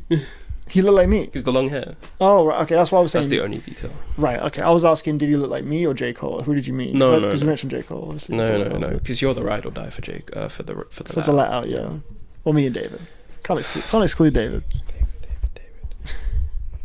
To be fair, David agreed with me with Vince Staples, so he did. Yeah, you got one for each of us. He also likes the real me. So. Fuck. Let's go. Give it a 7. You right? Oh my god. Sorry, that just I had to take a moment for that. Because his ball. They did use miniatures to make Troy look the way it did. That's cool. How do you feel about that whole sequence as a whole, like the invasion of Troy and invasion of Troy? Because it leaves a lot to the imagination. Samantha Morton says they raped and pillaged and sure. Samantha seeing through them as pigs, like she's saying, like go back to your disguises and stuff. Yes, I really love that line. Awesome, go back to your that was really effective. That was nice. So yeah, it definitely speaks to that point. But the sequence I thought was great. I love how the nighttime looked. I think Hoyt Van Hoytman and they used the shooting nighttime. Is it called Shepherd's Rise? Shepherd's Rise? It's like something. Oh fuck, what's it called? Help me out, guys. So it's like it's the illusion of a rise. Where it was like like in Dark Knight. That Heath Ledger interrogation scene. Okay. Literally, it's an illusion of a rise. It's and they a high-end frequency and a low-end frequency, and they cancel each other out or something. And it's it's called like a Shepherd's Rise or some shit like that. But yeah, they use it in Troy, and it's really good at tension. I feel like when he comes out to crafting overall set pieces, I feel like he's really good at that. Yeah. It's the stuff in between that everyone has a problem. Sure. But it's interesting. I mean, it's interesting, the ghosts. I like how crudely written some of these notes are. It's just words overlapping over words. Because it was dark in the cinema. So. I mean, obviously. Yeah. Right. People have shit on John Bernthal's performance. But I liked. Yeah, I didn't mind him too much. I don't think he's one of the best in the movie or anything. But some say you rich, some say you poor. Yeah, No, I think he's a good casting for this guy. Because I guess he doesn't really blend into the tone too well, but sure. As this sort of kind of luxurious positioned king who's a bit rugged, is eating his food, he fits that kind of Spartan energy. I think so. For me, I don't think it was that bad. Jeez, man. No wonder you thought the friggin' Cersei scene was rushed, bro. You've been writing all this. Cool, that shit flew by. Of course it did. Oh, it's done now. We should have stayed in the moment longer. Bro, you should have stayed in the moment longer. Writing all these notes. I was in the moment. You were writing down friggin'... I actually didn't write down anything. That was the one scene that I just didn't write anything for. Oh, really? Oh, yeah. I was really captivated. Yeah. Sure. That is the truth. Sure, sarcastic, sure. Just busting your balls. Busting my balls. Samantha Morton. It's a crazy expression. That's busting my balls. That's kind of a fucking crazy expression. That's a horrible image. That's what it is, though. That's the expression. You hear it all the time. I say it all the time. It's like, damn, what am I saying? Do you ever notice the fact that the shot reverses were so rapid? Yeah. Did you ever notice that? I did notice that. Yeah. That's it. I noticed that too, bro. Cut that in between the edit. What's your overall summary of the movie? I need to get to the note for it. Never let this man have a notepad, bro. I ruined my notebook for this. This is. I'm doing this. Fucking hell, man. Let me read what he's got. Rapid ass shot reverse. There was that guy. Do you remember the dude that was also in the scene with Sinon and in the scene Odysseus? With Sinon, he was on the floor. Let me find the actor's name. We need to shout him out. Okay. Yeah. Sure. I can't remember exactly. I can't put a face. Black Lightning. He was in Black Lightning. Oh shit. Guy on the floor. Odyssey. Black Lightning. James Remar. Oh right. Yes. He played Dexter's dad. Dexter's dad. He was in the scene. Yes. He was on the floor. He tells him about the prophecy. With the eyes covered. With the eyes covered. Yeah. I thought he was a very standout. That was a great underrated side character. In his small little moment, I really loved kind of how. Yeah, just completely disappeared into crazy. Just, like almost unrecognizable. So like came off like sage, wise, has all the what's it? Is it Tiresias? Is the name of the character, right? Tiresias. Is that his name? That's the name of the character. Yeah, okay. Tiresias. LMAO. Full stop. What the fuck? What did you write? Robert Pattinson is delicious, basic but delicious. Ticks in his face. I said Lamau, the Greek tragedy. Oh yeah, because it was the moment. I said Lamau. Yeah. What? You said Lamau? Lamau. That's how I always say it. Oh, really? How do you say it? LMAO? I say LMAO, yeah. Nah, Lamau. Lamau. Yeah, do you not know the bit where it's like Lumfao is working with Lamau? Yeah. And, I don't know what that is specifically, but I know that people say it like that. It's been a while since I've heard EBK. it. That's no, so there's that scene where it's like Robert Pattinson's talking to Mia Goth, and then it's just like, and then John Leguizamo he's behind the wall, and then it's just like I immediately imagined a skit where it just keeps going, like a comedy skit where it's like another person listening. it's like I thought that was so like that was beautiful. Just like it's like dominoes falling. It's like one person's listening to the other. It's like that is like peak Greek this is the kind thing. Of vibes. Nolan movies they are so self-serious, so this shit just lands, bro. Like this, it comes off like goofy, but. When you're as like in it as I was, bro, all of this shit is fire. Like the clunky dialogue, it's just so like this is so important. Like Nolan just has this way of writing where it's so like serious that it's like corny, but it like becomes fire. Like it goes full circle. Himesh Patel, his final scene where he's. It's just immediately like new topic. Bro. I'm sorry. It's like Himesh Patel. I have to get Himesh, bro. It's Himesh. No, he was awesome. He was fucking great. Where he's like on the boat, he's like, so you knew? Yeah, you knew and you didn't tell us. Yeah, and then you didn't tell us. I saw you just did a little handshake. No. And then at the very end, when they're on the boat after they've eaten the sun god or whatever the hell, the cattle. Yes. And he's on the boat, pray for forgiveness, and it's this final kind of like. He did a really good job, even though he's like such a small part of it. I feel like. I mean, it was a bigger part than I would have expected. It's him and Sinon that kind of represents his soldiers the most. Yeah, sure. Yeah. But Sinon is like overarching. Like that was the character that had a presence that echoed throughout the whole thing. The richness of the themes and stuff was very much present in what Sinon represented. You know, that kind of thing they went through, youth and like the whole thing with the what even was that? It looked like a crayon. Yeah, I don't know. Yeah, it was just some weird little stick. The token, yes, the stick thing. Chalk. The chalk, yeah, sure. So it's the chalk. So like that whole thing of like, it was his tribute. Robert Pattinson, like they did a trade swap, and then like the sadness of like my dad was at home, and we thought Robert Pattinson's character would support my dad, but he didn't. He died old and miserable and sad, alone. And then the lie that you fed to me about not like knowing you guys were in the horse and just using me to win the war. I feel like that like Elliot Page didn't get much in terms of like dialogue, but like just what they worked with, especially that hell scene, was like such a key moment. I think that kind of 100% really was the that was great, thing that was in great performance in my opinion. The final fight I did was gonna mention this. Oh yeah, you had one thing. It was the I think I noticed it more on the second time, because in the first one you're just in it and you're like, whoa, he's like, it's like that whole moment where he strings the bow and that sets off such a... Corey Hawkins gets that loud ass freaking arrow. But I'll be real, man, like when I sit and thought about it, like on the way home, I was like, it feels like a video game. Yeah, I agree. Yeah, like phase 1. Yeah. The swords. Phase 2. The spears, the shields, get the shields. Phase 3. The spears. Yeah. Like it just, I don't know. I don't know if that added to it. I think it did. It did. In our attitude. The edit, I feel like that's what it kind of like. It loses because it will cut. It gains it loses nothing. It did, and it cuts straight to a reaction of Robert Pattinson throwing another guy, and then it will cut to the fighting, and then it will cut to Robert Pattinson. It just felt like like a video game you'd play. Yeah. Like a set section, and and the instrumentals were like he's spamming square, he's killing all the people around him. Oh my god, and then people are starting to kneel down. It feels like a very Batman Arkham thing where it's like shit will start happening in the environment that you'll kind of have to, that is like scripted, and I thought that part was cool, the fact that people start kneeling and stuff. But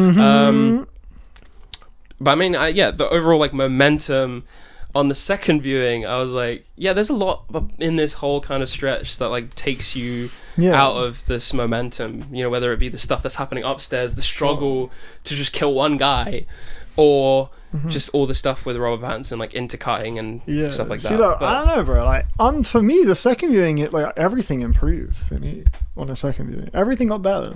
Interesting. That's what happens when you bring a pen and paper to the fucking cinema. Okay, people do it all the time for first viewing, so shut the fuck up. Alright, I'm gonna shut up. No, don't shut up. We need two people. We need two people for the podcast. It cannot just be D. Fuck off. It can't be D. No, we need to show him that. Can you show him that? No, I had to write this down. No, I'm not showing. No, why not? You have. That's so funny. Why is that funny? Okay, guys, is this funny? It's not funny. Is this funny? I had to write it down. It was so good. I think that's really funny. Why is that funny? Elaborate. Go on and tell me why it's funny. Okay, for one, the fact that it's like cricket is what really... Yeah, it was just this the whole time. I was just trying to write it down in time. It's just, it feels, you know, it adds to the effect. It's going on the wall. Yeah, for sure. Man, I thought a trick. Yeah, somebody get these beggars out of here. Yeah, man, for real, man.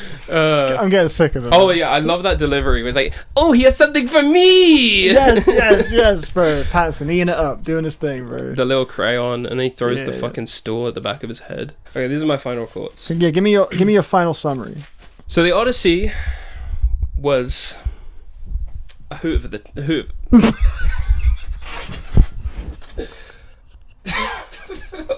A who? A fleet. A war. Odyssey was a who? It was a hoot. Horton Hears an Odyssey. It's a hoot. Horton Hears. No, so the Odyssey, look, I think it's no surprise that people have taken a liking to the Odyssey. I think, yeah, coming back to what I said at the start, I think this is one of 5 films people will see this year. I don't have any shame in recommending this film. I think there is still things that we haven't talked about that we'd leave on the table, you know. Yeah, it's a dense film. It's a dense film, but, you know, the conversations, the discourse happening as we speak. I don't know if this film will age well, I think, in the pantheon of Nolan's films. I think it will have an award season run. I think it's a feat, you know, still what was achieved despite... A feat! Sorry, carry on. It was a feat what was achieved despite my, you know, gripes with overall, you know, vibe off second viewing. But, look, I'm not, you know, again, I'm not surprised if you come out of this film loving it and thinking that I'm chatting a bunch of beeswax. But, look, I think it's a film, you know? I think... Damn, I am finished, bro. I am out of steam. You called me at the start. I was like, oh, so and now I'm just like, I'm just deflated, bro. I'm deflated. Like, wait, let me just look at my notes. Like a fucking flea. A flea. Like, you're just so determined to go through all your notes. No, my last note was that thing of like, despite everything I've said, I do think it comes down to that very interesting idea that, you know, stories from different point of views, how they could have completely different meanings from person to person, and I feel like that's the most strong or interesting idea that I came out from watching this. I had a much better time with Oppenheimer, and I felt like that one was in my heart already sealed for you know, all these award nominations, supporting actor, best actor, you know, all of these technical categories. Whereas with this, I just had quite a mixed bag experience after a second viewing. I feel like, again, that first viewing, like I said, first 20-30 minutes was, you know, as it was, and then it had me, and then the third act was such a, you know, it does so much heavy lifting to just like wrap up all these little nice little loose ends and give you quite a satisfying note. But then I just asked myself, why do I not feel the same way that well, I mean, not the same way, you know, obviously you can't feel the same way after every, you know, every film you watch. No, you can't feel the same way after every film you watch. But the kind of the existentialness that Nolan perhaps wanted me to feel in no that chance, moment. that's Why a didn't word. I feel that? Huh? No, proceed. What were you saying? No chance, something. That's a word. What's a word? Existentialness. Did I actually say that? Wow. Well, the existentialness. Well, I just did it. Just put a hyphen. New word, motherfucker. Yeah, you know what I mean. Anyways, of course, yeah. No, I know exactly what you mean. You mean the existentialness. So yeah, perhaps. What would be a better word? Let's find a better word. Like I guess the existential, like what, dread? Like what are you looking? Oh yeah, the yes, is that what you're? Yeah, I guess so. Sure. Yeah, sure. The existential dread from watching the film. Yeah, sure. Yeah, but would I say it's not your least favorite. No, I don't think it's my least favorite. Somewhere in the middle. But yeah, I don't know. I got a lot of question marks at all the 10 out of 10s that people give this film. Right, okay. I mean, I personally, I see it, guys. I see why. Yeah. Makes sense to me. Shit's dope. But yeah, where exactly does it rank in our worst to best rankings? Well, you're about to find out because we have a Nolan ranking. Well, I have one ready to go. You got to tweak yours a little bit. So we'll take a little break and you can do that. But I got my ranking for Christopher Nolan's filmography. Yeah. So you've got 12 out of the 13 because you've never seen Insomnia. Yeah, I hadn't seen Following or Insomnia prior to like 2 days ago. I just caught up on them. Mm-hmm. But yeah, no, I've seen them all. I've seen all 13. Do you want to go first? Okay. From bottom to top. Yeah, bottom to top. Did you see my list just then? I did not see it. Okay. So my 12th. Yeah, last place. The Following. It's just Following. Or Following. Yeah, okay, fair enough. I have not seen it since I first saw it many years ago. And when I saw it, I thought it was pretty cool. Yeah. Nothing really from there. Fair enough. Oh, what's next? Number 11. Number 11, Dark Knight Rises. Mm-hmm. Damn, low. Yes. Real low. Yes. Many people would disagree, but... Number 10, Batman Begins. Oh, okay. Batman Begins at 10. Damn. Number 9, The Odyssey. Okay. Wow, number 9, The Odyssey. Look at that. Fucking hell. Number 10. Crack the top 10 though, hey. That's alright. Number 8. Yep. Tenet. Cool. Yep, carry on. Number 7. Dunkirk. Dunkirk. Number 6. Yeah, number 6. Interstellar. Cool. Alright, Interstellar. Number 5. The Prestige. Number 4. Memento. Number 3. Oppenheimer. And number 2, Inception. Wait, I should probably say this faster. It's okay. No, you're doing fine. Number 1's The Dark Knight. Yeah. Batman Begins is quite low. Yeah, I don't know. Yeah, you have both of the other Batman ones really low. And then Dark Knight at 1. Yeah. Wow, that's a bit peculiar. Is it? The Dark Knight being at 1 suggests that you really like his approach to the Batman stuff. Do you feel like it was a big difference in quality then, I guess? Yes. Really big, yeah. I think so. Maybe not so much. There's quite a few people that do prefer Batman Begins. Yeah, I've heard that. Are there any that you feel like you need to rewatch? Yes, Dunkirk, Prestige, maybe Memento. Memento. Sorry. But yeah, I think I don't know. I think most of them, to be fair, could be good to rewatch most of them. Sure. Do you have like kind of a favorite brand of Nolan? Like I was talking earlier about how I like his blockbuster side. I like it when it's a big film, but it still has a lot of heart in it. And I feel like that's the big criticism with Nolan. Really, is like it's like very hard to find a lot of the humanity or the heart in the films that he makes. Sure. Yeah. No, that's a cool ranking though. It's a cool ranking. Hard to argue that top 3. I mean, Inception, Oppenheimer, Dark Knight. Dark Knight, yeah. Good, 3 great films. I mean, yeah. All right, my ranking. My bottom is The Dark Knight Rises. I've got that at the bottom. Good. When I first saw it, I was like, yeah, okay, cool, good. And then on a rewatch, it doesn't work at all. Just way too many like potholes and stuff. So weird. So I got Dark Knight Rises at the bottom. Then I've got at number 12, I got Following. Okay. At number 11, I've got Dunkirk. And then at number 10, I've got Batman Begins. Is that where you had yours as well? At number 10, Batman Begins. Is that a little crossover right there? Yes. Number 10. Oh, that's nice. Number 9 is Insomnia. Okay.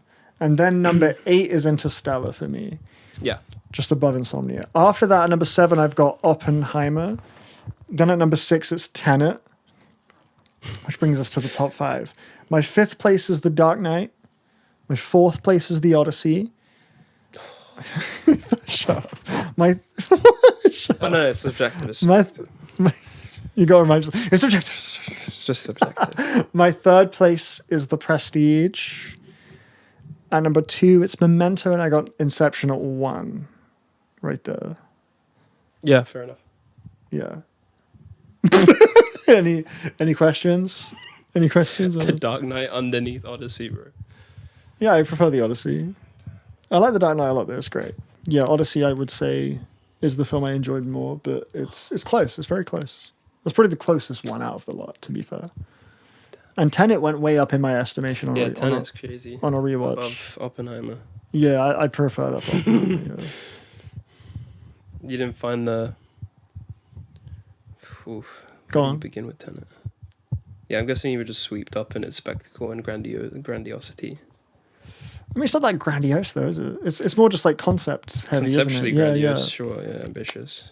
Yeah, I mean, I just kind of forgot like the vibe of like how it feels to watch it. It's kind of James Bondy. Yes. Yeah. You know, and like espionage. Yeah, like we were talking earlier about Nolan dialogue and how like serious it is. And Tenet like doesn't have a single character in it where it's kind of like bringing you along for the ride. It's like it's dumping you into something, assuming you know everything, never actually telling you like the rules really, and like not really concerned about catching you up, and you're just sort of like at the whims of it whether you like it or not. And I just think it's a really interesting use of like the form for an action film. I think it's cool. And it is like kind of spilling out its narrative in reverse. So it's only by the end you really have any chance of feeling any of its like narrative weight. The entire time you're kind of feeling pretty like cold about it. And it's just like kind of hard commits to that cold energy, and I think it's cool. It's just a really fucking cool it feels like something that I would have thought of when I was like 10, playing around with toys in my garden, just like imagining like a crazy action movie, and like it has and it's so concerned with like stoicism and like cool points. And it just feels like he's in his playground kind of vibe. And that's sort of something I feel with the Odyssey as well. But then you have Prestige and Memento higher, which is not really, no. Doesn't fit into that at all. True. Yeah, Prestige, I think is really a really interesting film in regards to like its nurture versus nature, magic versus science kind of themes. You have like a character who's really trying to like transcend the corporeal versus someone who's trying to master like I guess the physical world in a way, and definitely kickstarting. I don't know about kickstarting because Insomnia and Memento also touch on this, but that just obsession with like man falling at the whims of its own, like what can. I started saying whims a lot today. There's a lot of whims falling at the whims. Yeah, it makes you sound all cool. Just trying to be cool, guys. But like, yeah, like is it working? It's a very interesting like approach that Nolan took about, I guess like two very like power hungry men in a way, and their relationship. And I think the twists and just the journey of it is so gripping. It's definitely one of the most well edited Nolan films. Which I think The Prestige. Yeah. And the reveal, just that shot that is burned into my head. One of my favorite shot twists of just the hats, just all the empty hats. Yeah, man. Class. Memento, man. Oh my god. What an incredible use of the score as well, so weird. Yeah. Everything is just and really... also was kind of the catalyst for maybe Oppenheimer's use of the black and white, the objective versus subjective kind of stuff. I hear that. Memento was doing that a little bit. Well, it was doing that period. Yeah, I like how that film was the first film because it was the second movie. Yeah. And it would have been the first one where Nolan really kind of got that fix for like playing with what the audience knows, like hiding information from the audience and slowly unfurling the story.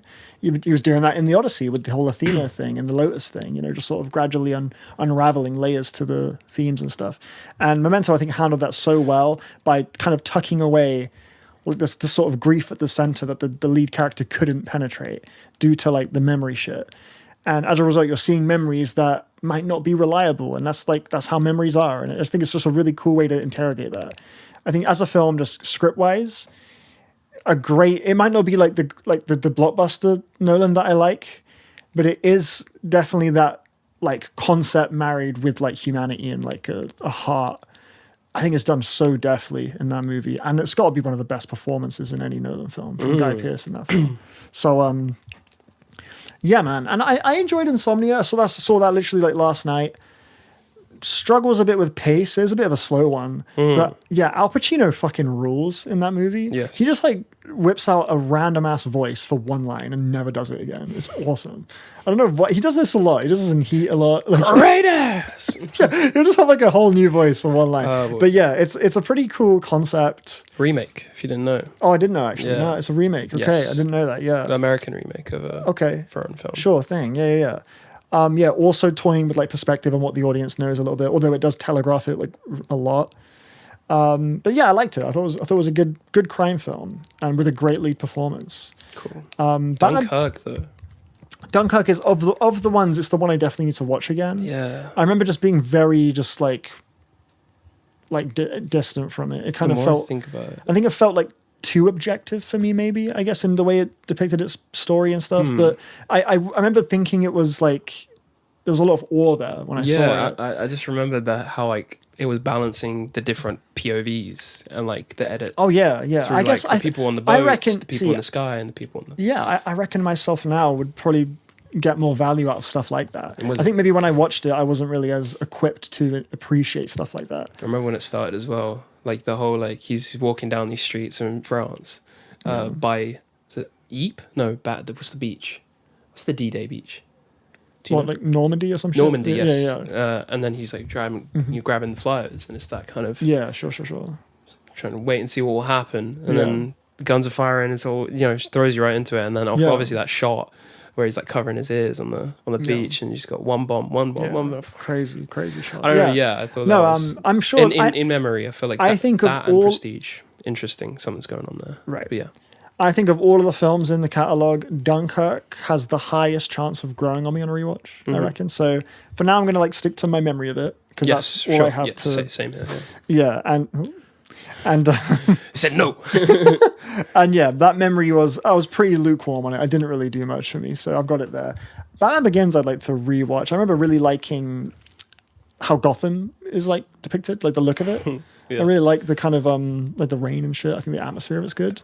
I think the structure of it as a film is a little bit. Yeah, it's like 30 minutes without Batman, and then Batman comes in. Yeah, sure. Yeah. The whole stuff with Ra's al Ghul, I loved Killian though. Obviously, as Scarecrow. Yeah. I think once we got to Dark Knight though, we found our footing. Oh yeah. I think most people would totally agree. I know there is a crowd of people that prefer it, and I like what it has to say about like fear and control and stuff like that. I personally think the Robert Pattinson Batman handled that more by kind of tackling what that looks like when it goes out of hand with the Riddler, like as the destructive nature of it as a tool. And more so like I think it's more compelling in the Batman. It's more like the fear that everything he's fighting for is this farce. Like his parents are a front, just corrupt, or they have their own kind of corruption. I feel like that would rock the core of someone who's like exactly still traumatized from his parents' death. Because why else would he be wearing a cape? And shit. That's just like way of trauma. Like it's such a weird. He's like it's such a childish way of. Yeah, and he's got the fear of bats thing too, like inflicting his own fear onto the enemies. It's like when you really boil it down, he's like he needs to go therapy. Bro's fucking nuts. Yeah. Kind of. He dresses up as a bat and beats up mentally ill people. It's just wild. Yeah. And working class people. Yeah. No. That'll do it, I guess. Yeah. For me, I had a rewatch of Dark Knight and Inception a couple years back. I remember it was 2020 for Dark Knight because it was just out of COVID, and that was one of the first films I think I saw. Yeah. In the cinema for a while, and just like on that watch, obviously so much time has passed. I was picking up on so many more like, the themes and the kind of how deep the story went. The stuff between Two-Face and Joker, and how Joker was trying to corrupt Two-Face to prove a point to Batman. I just found like all of that was so smart in my opinion. Yeah. And then Inception, like, and now it's weird that it took me so long to clock it, but it being a front for a story about grief, or like both from the main character, Leo's character Cobb, but then also Cillian Murphy's character getting that closure with his dad, even though, and that was by far one of the most emotional scenes in all of Nolan's films. I say more emotionally potent than anything in Interstellar. Yes, bro, yes. He's cooking. Especially that sequence between him in the hospital bed with his dad, it's so beautifully done. Fucking amazing. And Cillian, a testament to how great he is. He's one of the great actors, yeah, for sure, man. So, I also think a lot of Nolan films have this fascination with just landing these like really like poetic one-liners. They're really into that. Like, why do we fall so we can get back up? And it's like lines that are going to be like these. So just slip that in there.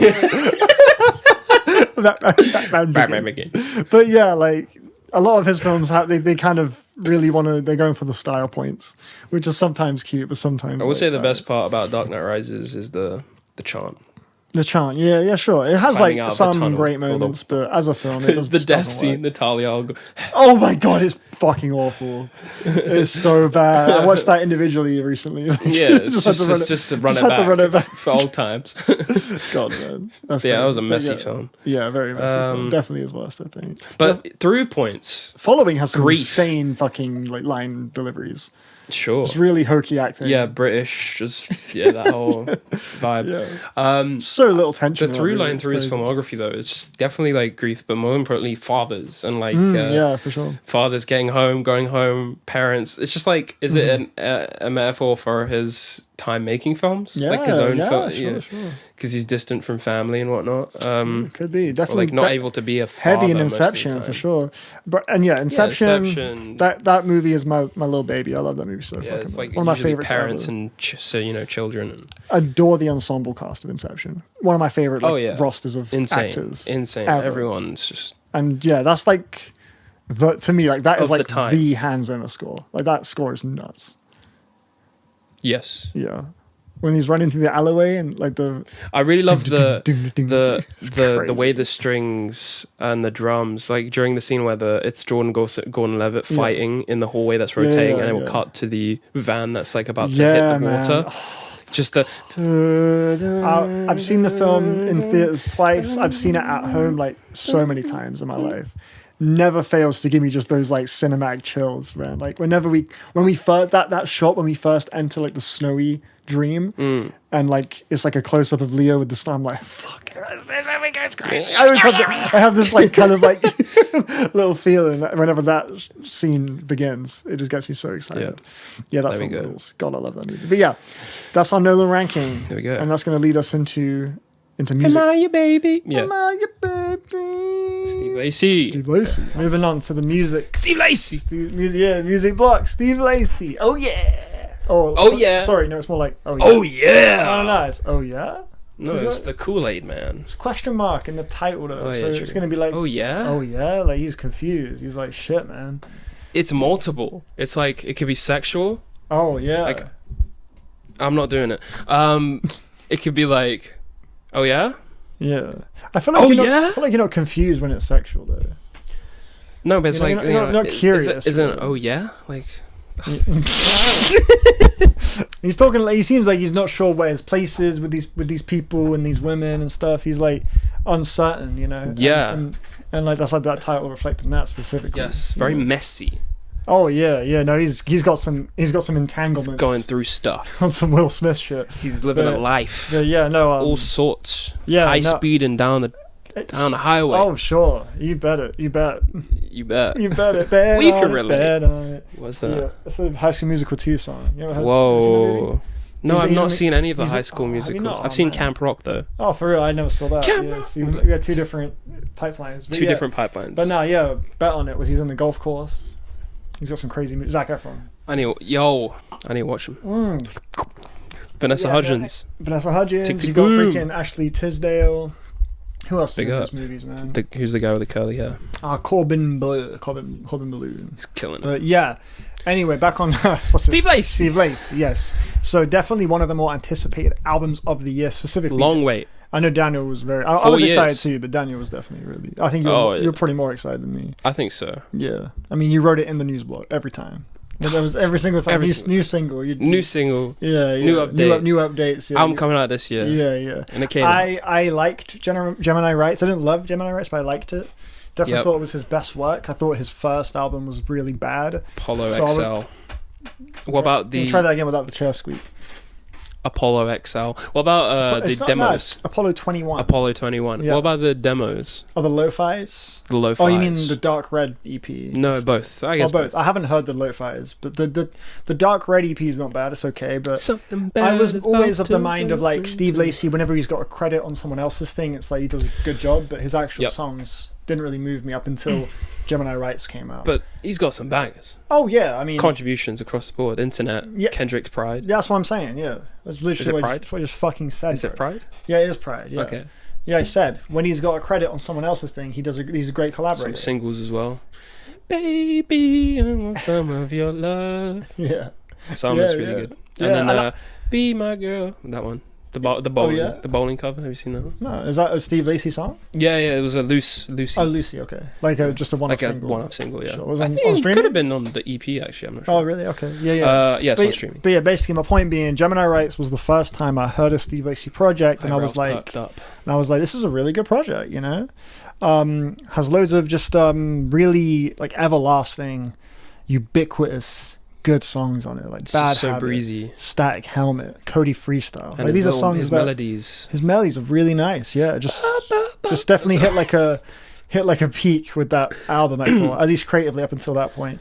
But yeah, no, I was definitely like left thinking I'm excited to see what the next one where it takes us, and I didn't actually know it was. Were you excited? Where it was like, well.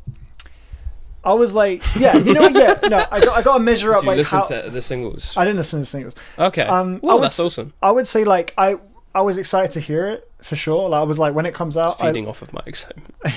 Well, Daniel's. I mean, no, not really. No, okay. But no, I was excited knowing that you're excited for it. Sure, yeah. I was excited to hear how you would feel. But yeah, I was thinking it's one of those ones where it's like when it comes out, I'm gonna hear it for sure, and I look forward to that day. But like if it got delayed, I wouldn't be like fuck, you know, I wouldn't care like that much. But do you have that with any album? Maybe the like okay, so Boards of Canada. Yeah, Boards of Canada. If that got delayed, I'd be that I would be pissed for sure. Yeah. Shit. Like Ice Age album, I was really excited for that. Go goes by because these are albums I just know I'm gonna fuck my with. My ghost go. Oh yeah, for sure. Like if Death Grips announced an album and that got delayed, I'd be pissed. You know, there's definitely artists in that lane for me, just like personal favorites. Steve Lacy is an artist. Well, like the last one was good. I look forward to the new one. And I thought the single, The Feeling, was really great. Oh, so you did listen to it? Yeah, you know, I told you I listened to it. Okay. You don't remember that? You said no. I just asked you if you listened to it. Oh, I thought, okay, sure, yeah, that's my fault. My bad. I mean, in my head, I was thinking of the Scissor Track and Nice Shoes. But the single version of Nice Shoes is not the same, though? No, it's not. Is it not? Did you go back? I did not go back. Is it basically the same? Oh, well, I mean, so it's like, it just goes straight into it. Okay. And then, you know, the part where it's like, I'm in let it out. Sure. So he does that, I'm in your world, and then it stays in there, and then it goes back into the beat. Okay. But in the obviously the new one, it's like extended by. When the part goes, then it goes like, then it goes like, and it's like. I am not doing that. So that is not where it's going. Now I get it. Yeah. Sorry. I'm being a dick. He's busting my balls. I'm just fucking with you. But yeah, anyway. It blew. Anyway, bro. I know Steve Lacy has just been basically refining his sound, honing his craft as a songwriter. And I thought The Feeling was a great song. So that definitely increased my eagerness to hear it. Yeah. You know. And then he just dived in. And then we just dived in. Day one? Day one, I did hear it on the first day. How many times? I think I just heard it the one time. The one time. Because that was... Shit, was it? No, it wasn't on day one. Sorry, it was on Saturday. My first listen was on Saturday. Sorry, you had to watch Odyssey 3 times in the same day. Nah, man, it was it was on the way to the film club. Oh, okay, cool. Yeah. So I listened. What was it? It was an Odyssey film club, but yeah. No. Oh. That's how many times in total? 3? I think I'm at 3 or 4 right now. I've been sick lately, so it's all a bit of a blur. But yeah. What? VALE-SMITH reference. See a blur reference? Say the line, Bart. Say the line. Yeah. Say the line, bro. Songs here and there's a couple songs I've been really coming back to on this. Actually, a couple songs I've been really coming back to. So I know which ones. We could talk about. Yeah. You know which ones? Do Do you want to tell me that? What are they? Since you know, go on, tell me. Go on. What are they? Is it cool? No. Wow. Okay, that's interesting. My least favorite on the album, actually. Not bad, but please don't say Doom. That's my other least favorite on the album. Okay. I'm a big baby sucking on big please titties. Do not say Erykah Badu. Oh no, I like that one. Okay, can we scores on the doors? 6 out of 10. 7, decent 7. Cool. All right, 6, 7. Decent to high 7. Nice, 6, 7. We landed in a similar spot. I feel like 6 and 7 are fairly similar scores in the sense to where like not really. I lean more to an 8 off first listen. Well, that's not what I said. You said not really to my thing, and then said a whole different thing. I'm saying I think generally speaking, similar though. Yeah, a 6 out of 10 and a 7 out of 10 vibe wise in my brain are fairly similar because it's like you enjoyed yourself, but there's like, there's levels to go before it enters like awesome. Wow. But like generally you're like, yeah, it's cool. It will probably stay in rotation. There's a quiver in his voice though. It will probably stay in rotation. Wow, you should be a fucking Souls character, bro. Praise the sun. Yeah, man. I initially thought it was pretty mid. Yeah, when I first heard it, I was like, man, boring. Don't know. But as I continued to hear it, I grew to really appreciate, again, like his melody game and just general arrangement of these songs is really strong. Oh yeah. I think that kind of like that just widespread like stick in the landing quality of the songwriting on Gemini Rights wasn't quite here in the same way. When I think of like just the like that just ubiquitous, like I can immediately imagine myself coming back to it, uncovering layers. There's no helmets. There's no. Yeah. It's a bit more of a breezy album, like generally as far as like the grooves and stuff. It's more kind of like we're gonna have like a groove, a loop, and like here's a nice melody over it. And it's good, but it's not like too crazy beyond that musically speaking. You're okay. I'll let you just do your thing. You're about to explain. I've been describing this as like a short film. Oh yeah. It feels like a short film. It feels like a capsulated little episode of something. Yeah, definitely. I agree with that. I do think generally, like the track list is a bit skin of like the same kind of things that you would come back to say like Gemini Rights for. Absolutely, yeah. Something like a track like maybe like Nothing, for example, wouldn't seem. That's actually one of my favorites. I like it too. Okay, no, I like it too. But I'm saying just as far as what the song is about. Sure, yeah. The structure of it, that's something I would imagine, like on any given artist, would appear on like a demos thing. Like as far as like how completed it sounds, what it's giving you, it's like a pretty thin on the ground song. It's a good bit of music. I really loved it. It's a good bit of music. I like it too. I can imagine I can imagine it being on like an artist's bootleg, like unreleased Spotify page, but it's like the fan favorite one. That's kind of how I see. That's kind of how I see. Good thing to say. I mean that positive. I like the song. It's not an album. But I'm just saying you compare it to like Gemini Rights, where they're multifaceted, very like dense with layers, and it's like a bit more of like there's a bit more impact and weight and meat on the bones. It doesn't have like intense layers, but I feel like that was important because, like I said, I think like I said earlier, like it's supposed to be very messy. Yeah. Like the subject matter is like messy relationships, and I don't know. I feel like he does create a consistent vibe, a tone throughout the whole thing that I feel like is. I don't know if I agree with that. Cheesy. I'm not sure if I agree with that. I feel like tone. It's in the pocket. It's like a space, a very very like woozy, but then also very like. I get you. I know what you mean, but I feel like the album does sort of snap you out of it sometimes with songs like the Scissor one or like Oh no, I love the Scissor one. Never needed. But regardless of that, though, I'm saying for me that one kind of snaps me out of that feeling a little bit because the drums are really like highly mixed and dry.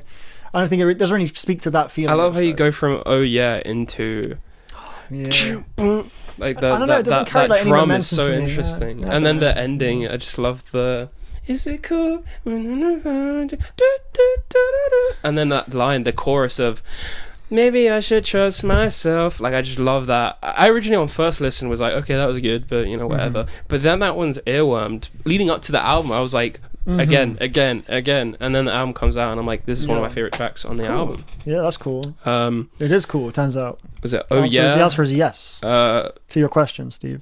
Oh yeah, as an intro, I mean, it is like an intro track, you know. Like, but you still got to guess the two I really be listening to. I got two on here that I'm really bumping right now. The Feeling, obviously. Yeah, I'm talking. Yeah, no, that was. Yeah, The Feeling is great. So I'm talking like album cuts. There's 2 album cuts that I'm really into. Wouldn't be Baby and the what's it called? No, Nice Shoes, right? Baby, yes. Oh, Baby, really? That's my favorite on the album. But Baby's your favorite. That's my favorite It's not one. even a part of the story. But it's a bonus track. But yeah, what's the other one? Love, Sex, Bomb. Yeah, those are the 2. Yeah, for sure. There you go. Those are my 2 favorites. I absolutely love the way Baby sounds. I think it sounds. I just knew. I was re-listening to it on the way here, and I was like, I was listening to it, and I was like, I knew this would be his fucking favorite. I just fucking knew. Why you sounded so pissed about it? It's just like I knew you fucking. I knew. I fucking knew. It's just because I don't know. I just feel like. Yeah, it's gorgeous. It's friendly. I love those chords. I love the way it's all crunched in that kind of like more sort of a raw sounding aesthetic. I think it's really effective. I like the way you pitch his voice. That's the part where I feel like it would perhaps hook you. But for me, I don't know. I feel like it was kind of, I consider like a credit song. It didn't really feel impactful. Like I feel like, especially coming off of Nice Shoes, In Your World, which felt so massive and just Did it though? It's just long. I don't think it felt that massive. So I just kept going.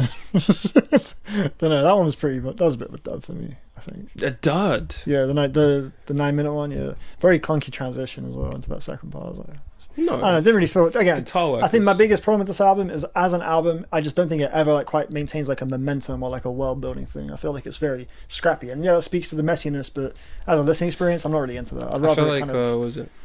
Suck me into something bigger. I never really got like immersed. I feel like he's hitting some like. This is what I had like generally listening to it, like very Pet Shop Boys, very Billy Joel. Oh yeah, like melodies, like especially with the "Come on, come on, come on." Yeah. Generally, vocal melodies is like my favorite part. Police.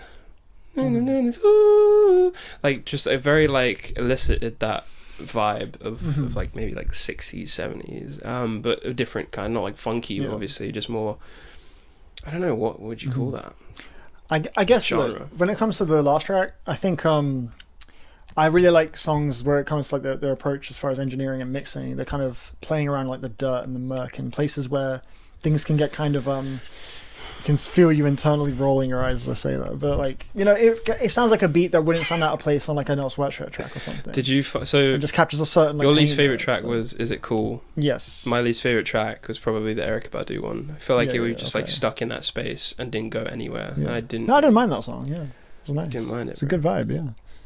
Cool. That was a track where it didn't go anywhere. That was to me one of the more engrossing songs on the album. It was like a bit more of like because it gave you like space to sort of sit in like a pretty unique atmosphere. It hooked me. It hooked you. Yeah, because a lot of these grooves I think are a little bit stiff. Like the groove on Doom I thought was really stiff, and immediately just showed its hand and just didn't really. I think questions. Doom's groove. Yeah, I don't know. That one seems to have taken off as like the single for the album post-release, but.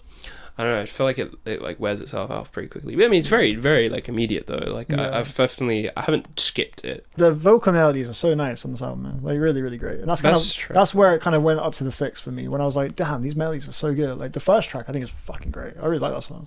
So for me, it's like the synths and stuff. The Feeling, Nothing. The Feeling's amazing. Song of the year. Love, Sex, Drug Bomb, and Baby. There you go. That's 5. That's half the album, bro. Tyler Okomba had writing credits on Love, Sex, Drug Bomb. That's Tyler the Creator, isn't it? Yep. Yeah. You just said that. But that's what he's listed at in the credits. Just being a dick, bro. Sorry. My fault. But yeah, do you feel as a big Steve Lacy fan though? Do you feel as a big Steve Lacy fan? Are you not a big Steve Lacy fan? I'm a Steve Lacy fan. Not a big fan. I wouldn't say I'm a big fan. Okay. Well, as a fan of Steve Lacy, do you feel satisfied with the album? You feel like? I think so. But the fans have not been liking. I think some of the fans have been saying this is least. I mean, I think it's for sure a step down from Gemini Rights. I don't think it's showing much expansion from that. It's interesting though because this album was remade 3 times. There's 500 songs in the vault. 500 songs from this era. So I don't know what. You'd assume there'd be a better crop of songs than this in there. Like, not that this is that. I think it's a good album, but I mean, it's inconsistent. Yeah, for sure. In terms of like, you go from the feeling, something like how that like feels like a fully fleshed meal. Yeah, man. I feel like we don't have. I mean, I appreciate the experience. That's why I feel like it's a short film because it's like I see it as each part playing a role as a whole kind of experience of someone who is cheating, is kind of full of, you know, invested in like debauchery, and just like kind of you said like you said the word like story earlier. Like I never really quite felt like I was being spun like a story when I heard this album. Really? I mean, you get like the consistency of the themes and stuff, but I feel like that's, to me in my brain, that's different from like a story, because you have songs like Baby and Nothing which don't really add a huge amount to what he's talking about on previous songs, you know. So I don't know. You get, like, on Baby and Nothing, he's like, we could have been something. But yeah, but that's like that's a sentiment you get on like the other tracks too. You know what I mean? Like on Oh Yeah, on The Feeling, just that kind of wondering that literally the album title was Oh Yeah. Like I feel like those are songs that don't necessarily like deepen. Do You Love Me? Oh yeah. Yeah. That was but yeah, I don't know. I never personally got the sense that there's like a narrative happening, I guess. I mean, you're getting like these are they're basically relationship songs, but that's like the In Your World feels like a closer though. It feels like a closer. Yeah, sure. That's just I'm just saying from my experience. Like I never really quite felt like compared to like fed a story. Yeah, compared to like freaking, I don't know, like Hounds of Love, Kate Bush. Like it's a story album. Like, no, I don't think it's like a. When I say it's a short film, I just think like Good Kid, it would back images, right? It wouldn't. It's not like he's like threading together. Mm-hmm. A conceptual kind of like a narrative. Yeah. But I just feel like sequencing wise, it feels like we're going through like a vibe, an experience. Yeah. No, I agree with that. Yeah. But, and then that's just hard, and then with the way the album ends with In Your World. Yeah. This kind of repeated moment, and then he's like thanking everyone, or like saying, people have been waiting for the album for a while. And then it brings back the drums and everything as like a closer, and you have the echoing In Your World, and then Baby, which is like, to me, I think very jarring, because it is like, it's not in part of the sequence, you know, it's this kind of I found the whole album jarring, bro. I found every subsequent track would snap me out whatever vibe the previous track gave me.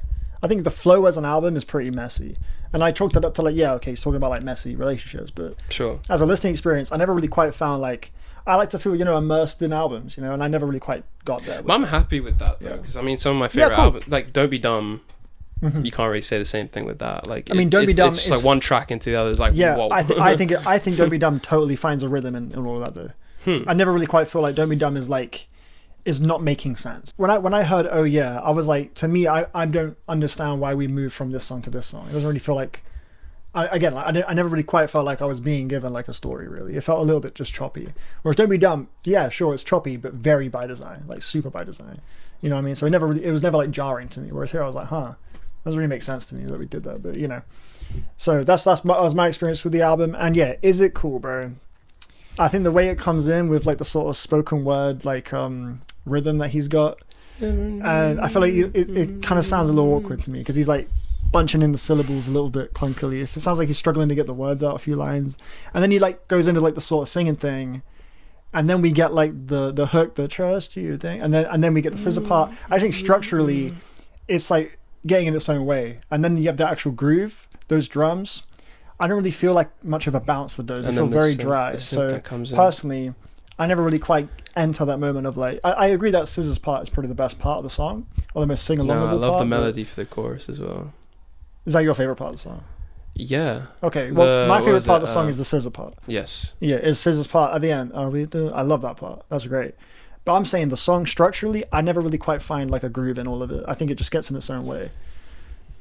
So for me, it was a very messy tune. But yeah, overall though, it's cool. It wasn't even that bad though. Like I wouldn't say that's like a piece of shit song or anything. I just think it's just a little bit of a mess. Structurally mainly, and just like that's the one song where melody wise I'm not really into what Steve Lacy's doing on that song personally. But yeah, yeah, no, it's cool. It's definitely like a bit of and then the little a letdown baby voice as well in there. What on is it cool? Yeah. Okay. Maybe I should trust myself. At the end. In the chorus, back in the book chorus. Yeah, cool. I mean, it's hard. What's hard? I feel like this is the first time there's a song that like I really do love and you really don't like. I never said I really don't like. Or like, I don't care. Least favorite, sure. Yeah. But you have all these reasons why you don't think it's... Yeah, no. But that thing you're saying about like finding the groove, I feel like he has that maybe with Doom, maybe. Yeah, I mean, I agree, but I just think the actual groove itself is pretty weak on that song. Like, he finds it, but it's just not that good of a groove to me. I love it. Yeah. Yeah, and I find it to be the playful, self-deprecating thing as well. I immediately just sort of rolled my eyes. I was like, it's not really very interesting. Yeah, in my opinion. But cheating. But no, I love the fucking groove on Love, Sex, Drug. I fucking love that, like, kind of. That's immediately I was just like, I'm in it, bro. Took zero effort to get into that. I thought it was fucking class. When Cersei comes kill through. it, bro. No, I don't talk know. your shit, bro. This is what I'm doing. This is the kind of album you do this with. Yeah, no, and I love that song. So if I can just stay in that song, then. But when she comes in and she has her own kind of way of grooving through it. Yeah, sure. Yeah. But yeah, I'm surprised to hear there's like 500 songs with like 3 attempts, because I don't think. Was that the first time you knew about that? I didn't know that. Yeah, you might have said it before. So so he would start an album and then he would be like not happy with it and scrap it and then start over again. Yeah, I mean. So because before, I mean, the first single was Nice Shoes that came out August of last year. Yeah. And I feel like that version of the album was probably a lot different because obviously he's added on to Nice Shoes in retrospect, but that one was like built around the dark blue Vanisher core, like the Kool-Aid Man smile, and that was the whole aesthetic of that kind of era of this album. But now we have this like with the pink and the white ring, the feeling, man. The feeling. Yeah, feeling's great. The feeling. Yeah, that one would fit pretty well on Gemini Rights, I reckon. Nah, it's its own frequency. I think it's one of his best ballads, period. Yeah. You don't think it would fit on Gemini Rights? No? No, okay. It's like so much more melancholic, I feel like. When I hear that though, I feel like that's the one song though where I'm hearing the Gemini Rights Steve Lacy. This is what that album, kind of suggests would be on this. I think this was the progression from it. Yeah, exactly. That's what I mean. The other ones are like more kind of, here's a loop and a lead melody, and we're just kind of gonna coast on that vibe, like on Nothing or the one before. Yeah, most of the songs, to be fair. But yeah, that one is like a whole structured, multifaceted thing. Whereas, in Gemini Rights, you would have what's the first one? Static. Static. But no, it was the Gemini. Sure. But then he'd do that thing where it's like, and it would like, the song would just go down, down, down, and then he'd bring it back up, and it just feels like there's like more of a like a whole little Odyssey in like every song. I didn't mean to do that, but no, I'm liking it. It's grown on me. Yeah, on the first listen. I hope it continues with the summer, continuing as well. It's just a great summer album. Yeah, I'll definitely come back. What do you think is the summer album for you this year so far? The summer album for me this year, bro. Ooh, good question, man. I don't know. As in, like, we're talking like a pop album, like that just sort of feels bright and blah, blah. Just because my goes. I've been waiting for. Oh, yo, bro, what are you listening to, man? The sun's out, bro. The breeze. I've been waiting for. Stuck to me like glue. Grapefruit. Olivia Rodrigo, probably. Or no, bro. The Ice Age. It's the Ice Age. Oh, that's 100%. That's like one of the happiest albums of the year. So yeah, in conclusion, Steve Lacy, not his best, but it's a good time. Yeah, I agree. Yeah, I'd recommend it. For sure. I agree. Some really catchy, nice melodies on it. Don't expect like if you like Gemini Rights, if you love that album, I wouldn't expect the same level of like meticulous craft with each song. Sure. But I still think excuse me.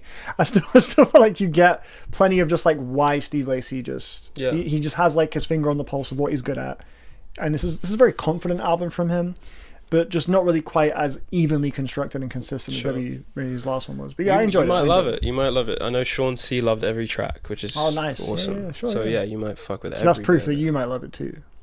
Sean C, bro, he's the standard, bro. Yeah, man. And now we're going to talk about what's happening in the world of CD Smile News. Sorry. No, that's okay. It's fine. What do we do first again? Is it games? Movies. First? No, games. Yeah. We do games first, right? Games. Yeah, it's always skin. Games. It is always skin. Okay, yeah, cool. Games first, because we like to game. We don't really talk about video games like on reviews. Yeah, we don't be playing games, bro. Yeah. I mean, I'll be playing games. Yeah, we do be playing. We do be playing. Just lied. Yeah. You and I lie. Yeah, review Black Ops. You be playing Persona 3, you be playing Black Ops 1, and you be playing some other shit that I just... what else? Some fucking, bright orange, no, it starts yellow. With Brohammer. Broke. Civilization. Broken, what is it? Yeah, I don't know this one. Broken, come on. Broken Sword. Broken Sword. 2. 1. Okay. Sword. I'm playing Broken Sword 1 right shit. now. You don't know about the goat puzzle? I don't know. This has got a lot of history. Oh, you know, I watched an interview with Edward McMillan. Oh, nice. No, I actually Jonathan Banks. Jonathan Blow. Oh, sorry. What do you mean, sorry? Sorry to hear that. No, Edmund McMillan interviews He didn't say great. shit. He didn't say anything controversial. That's nice. He just talked about the game. Cool, that's great. Because there was like a demo. Yeah, sure. A while back. Was it a good interview? I found it to be an interesting insight. There's like different characters, different worlds, and then at some point they're all going to merge together. And you'll play like fantasy with fucking some stuff. Yeah, okay. It sounds very balanced. I think I reckon if you watched an Edmund McMillan interview, yeah, he seems like a very you would have had a better jolly time. He's awesome. Yeah, he's great. Very love that guy. Yes, Guillermo del Toro. Kind of similar energy. Yeah, I don't see what you. They look kind of similar. They are nerdy in similar ways. There you go. Yeah, I feel you. But yeah, what are we talking about? Yeah, broken. Games. Yeah, Broken Sword. Broken Sword. There's the goat puzzle. Do you know about the goat puzzle? No, I don't know about the goat puzzle. It had it was a big thing. PS1 era game, goat right? Puzzle. It's like a point and click adventure game, and there's a puzzle in it involving a goat. Oh, the literal goat puzzle. Yeah. You're saying it's the greatest of all time. No. It's like there's a goat blocking access to like an underground thing, and how you solve it completely abandons the rules of the game. It's as if imagine if the solution to open a door in Resident Evil was to press like 4 buttons at the same time. So why would your brain ever go there? Because there's nothing previously in the game to make you think it does shit like that. The way you solve this goat puzzle, it completely just. You're just I have to undo the lessons you've learned. Right. And it is known as being one of the most bullshit puzzles. But yeah, I don't know if I guess you hadn't heard of it, but that's where this game is from. The Goat Puzzle is from the Broken Swords first entry, Shadow of the Templars. Cool. I picked up Disco Elysium. Yes, you did! Have you started it by any chance? No, I have not started it. I've just been trying to platinum, which will segue into the first topic.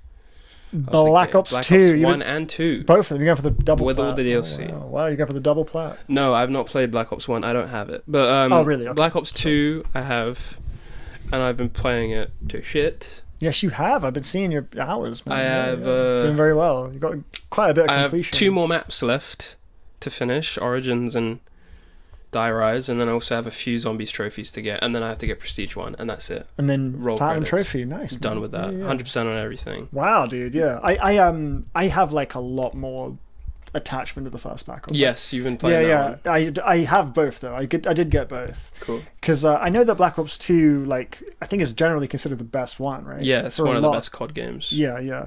I played the Zombies a bit. I played the campaign a bit. My brother dominated the multiplayer. I barely touched the multiplayer. Yeah. I think I guess I was playing a different game at the time. I wasn't really on the wave like that. But for Black Ops 1, I was there. I was playing it every single day. And so that's where my nostalgia lives. So I've been playing that. Cool. Primarily. I've got a couple hours on Black Ops 2. But I've been having a great time, yeah. Yeah, with Black Ops 2, the campaign has, I think, man, having to replay a campaign so many times has it really does make you that thing of you love replaying your favorite game, so it would never feel like a drag or whatever. But there'll be some obviously because you're just trophy grinding, trying to complete challenges. That's why I don't like game plans. So it does lose a bit of that spark a little. You see through. Perhaps when I first played it when I was younger, I was like, "Whoa, there's multi-stranded. You could choose different endings and stuff." But then when I'm older and I'm I understand it's I see through the kind of the veil, right, of having freedom to choose what you want. There's only 4 set right paths, right, and it's just Is it your favorite of the Call of Duty campaigns? Ooh, or is it, what else? It's up there. I think Black Ops 1. I feel I want to revisit. Those early Modern Warfare ones. Get it. Modern Warfare 2. The campaign for that, brilliant. And how they tie things up with the third one was really satisfying, incredibly satisfying. Nice. But 2 had such a brilliant story, and but Cold War's story as well. Black Ops Cold War, which was one of the more recent CODs, to me was very it had a lot of the spirit of Black Ops 2, which is interesting because Black Ops 7 is supposed to be the spiritual successor because it's a continuation, same year, whatever. Yeah. But it's but Cold War had the DNA of what the Black Ops campaigns were about, a lot of psychological mind bending stuff. The same cast of characters, also multi-choice kind of. There's those options.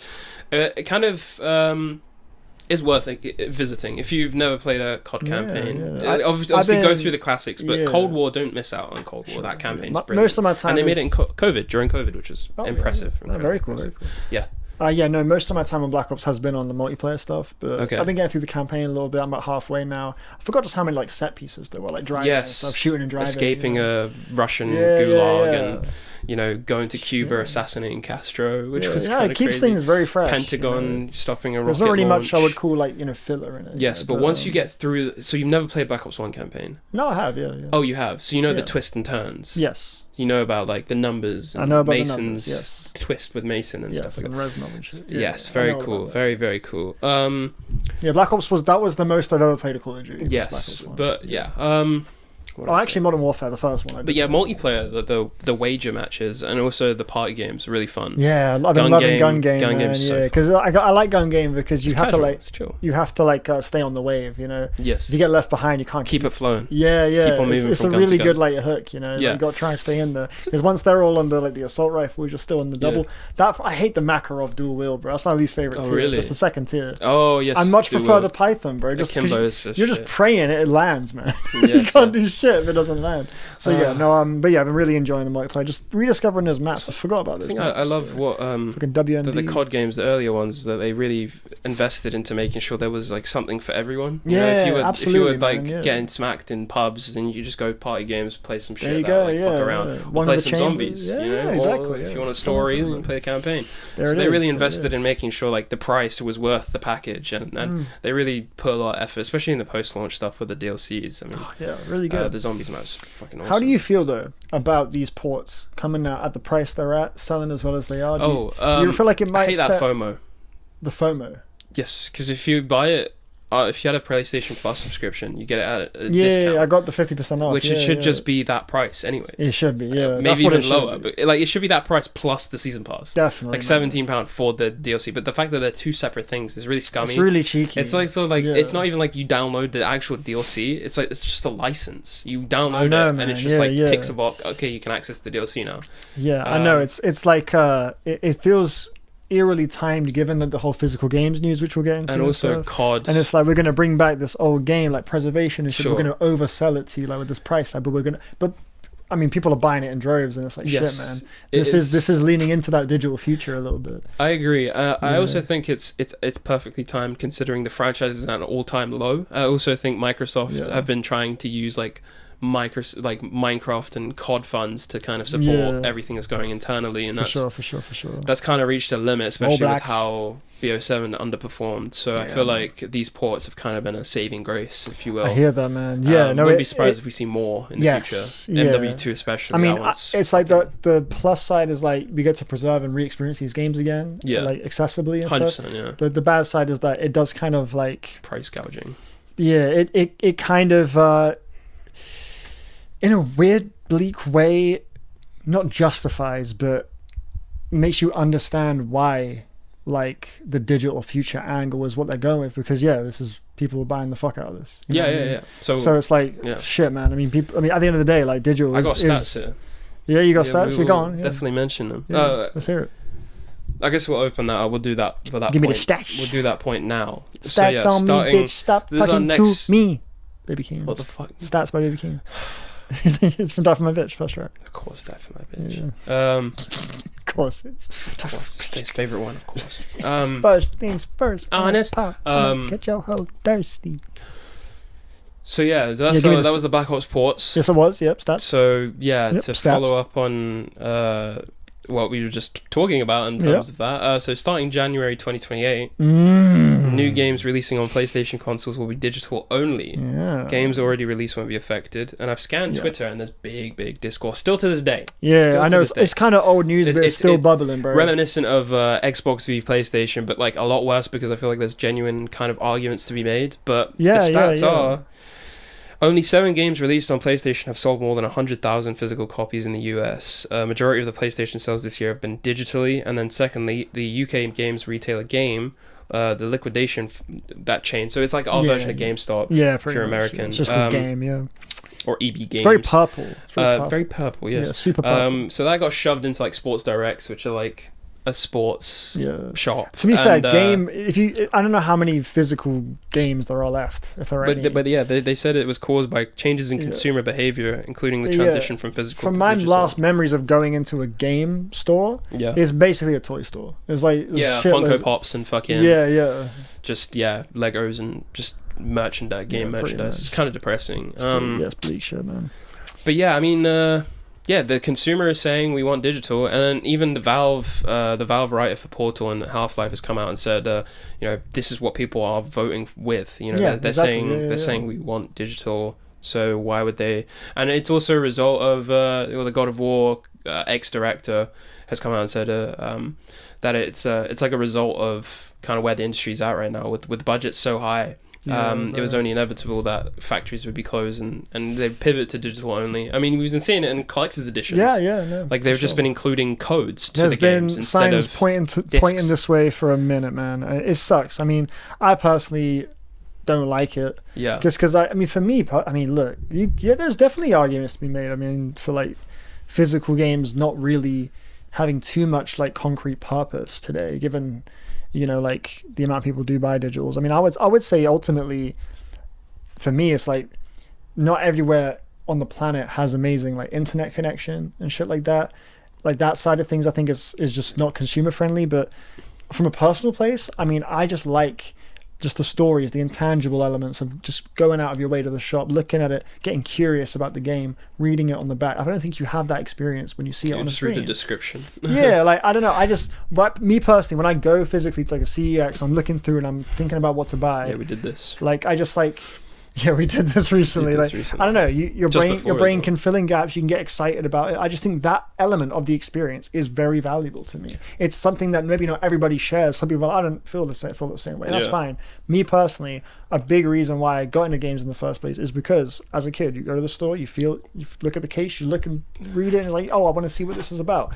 And I don't know. I personally don't think when you're on like a Netflix or like a freaking Spotify or any streaming thing and you're digitally seeing it, you're as like fascinated by what it could be. Sure. In the same way. You're just not. I mean, at least for me. But so that's what I am not getting out of the digital experience, which I'm disappointed about. Predicted this because I remember like I asked you, would you still be playing games until you're older? And you'd be like, and then I asked like what would be the first game you get your kid to play? And you were like, oh, I don't know, I'd go to a game shop and like browse. True. And then I was like, not going to be game shops anymore. It's going to be on PlayStation. Yeah, so I got to change my answer. And that was literally before they announced this shit. So I feel like I would have to like get a game collection big enough to have it be like perusable. Yeah. Get like an old console. Apparently indie devs are like rejoicing apparently. Yeah, oh sure. This benefits shout out to Lost in Cult. I don't know if you know about Lost in Cult. No.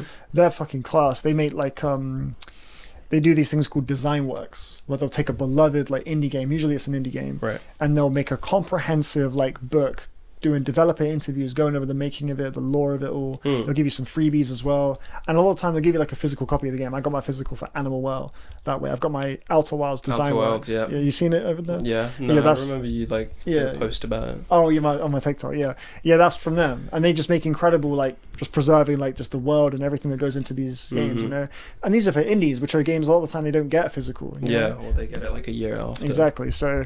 Yeah, companies like that, I'm sure, will still make physical versions, but you're going to get future consoles that don't even have like a disc drive. Like, or they don't even like facilitate for it. Yeah, Project Helix, no chance. That's got a fucking disc drive. No chance. PS6 probably as well. Considering the Pro didn't have a disc drive. Yeah, there you go. Xbox brings backwards compatibility to PC, starting with.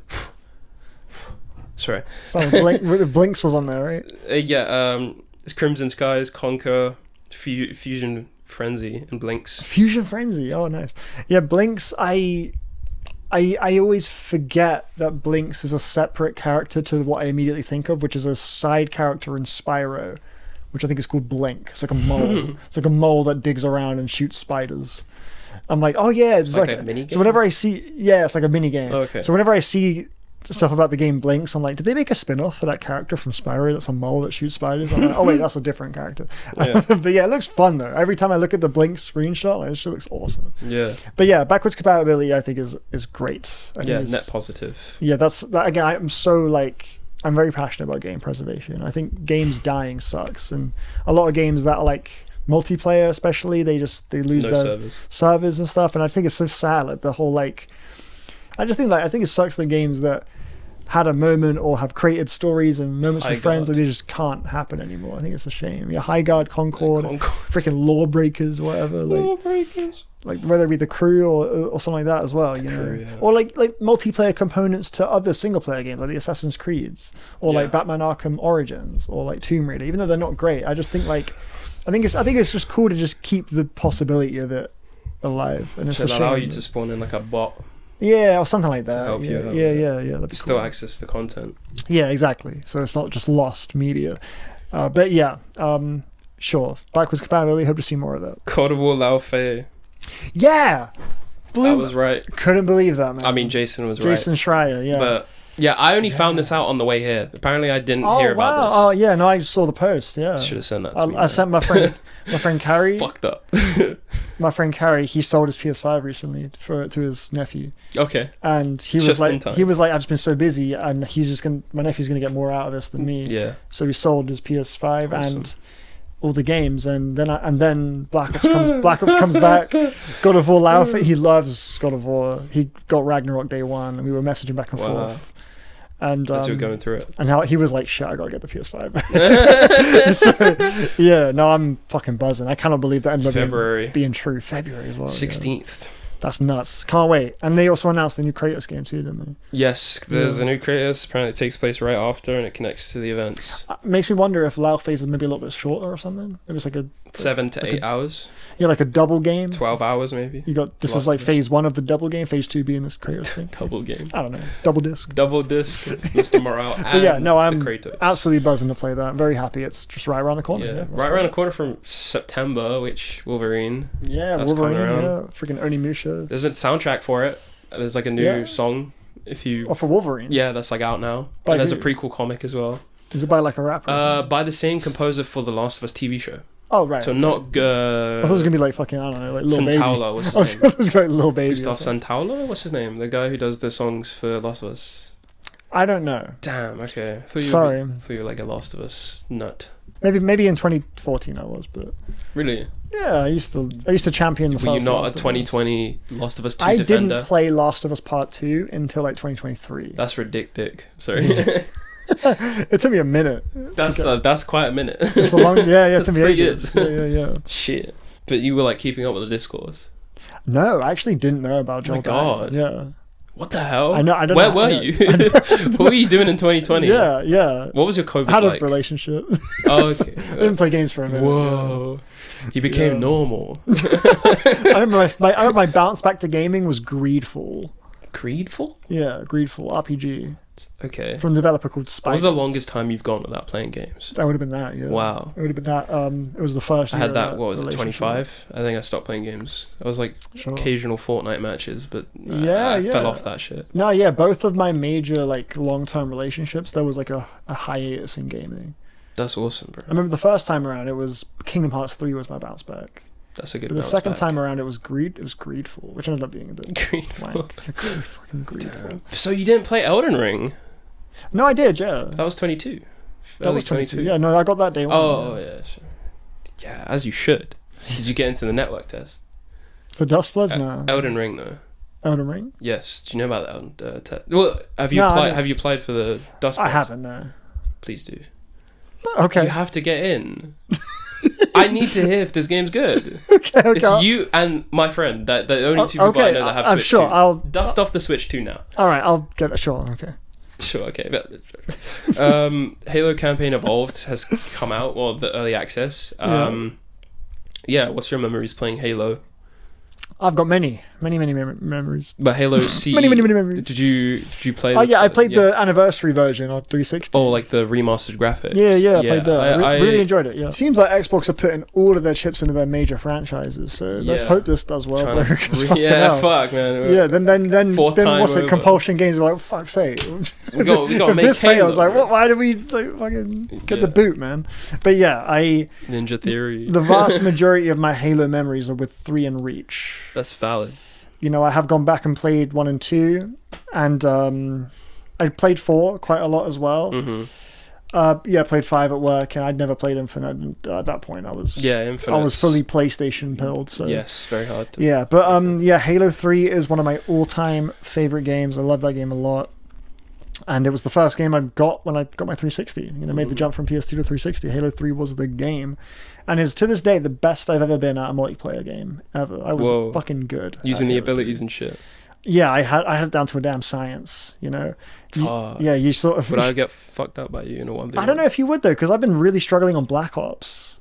I'm not good at all anymore. I think I'd be bad now, but Halo 3, I had this, like, foolproof strategy down. It was like, because your base weapon was assault rifle and pistol, and all the time you would... the Magnum. The Magnum, yeah. And all the time, you just, like...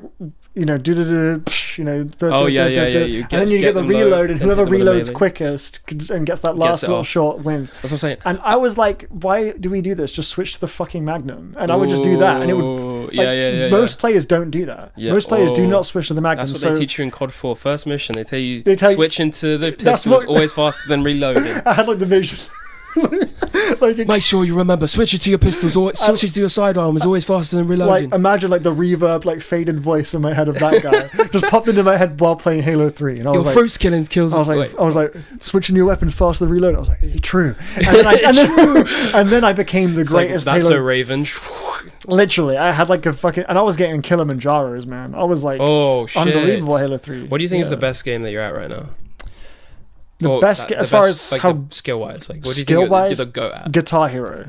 Oh fuck! It's Guitar Hero for sure. Still to this day. I'm still great at If we Guitar go to an Hero. arcade and you bust out your Guitar Hero, yeah, I wish extreme I have a guitar. I just lost the fucking Bluetooth connector. But yeah, so you can hit every note and everything. No, I can't hit every note, but I can play most songs on expert difficulty. How the fuck do you do this shit? It's like you have to do it every time.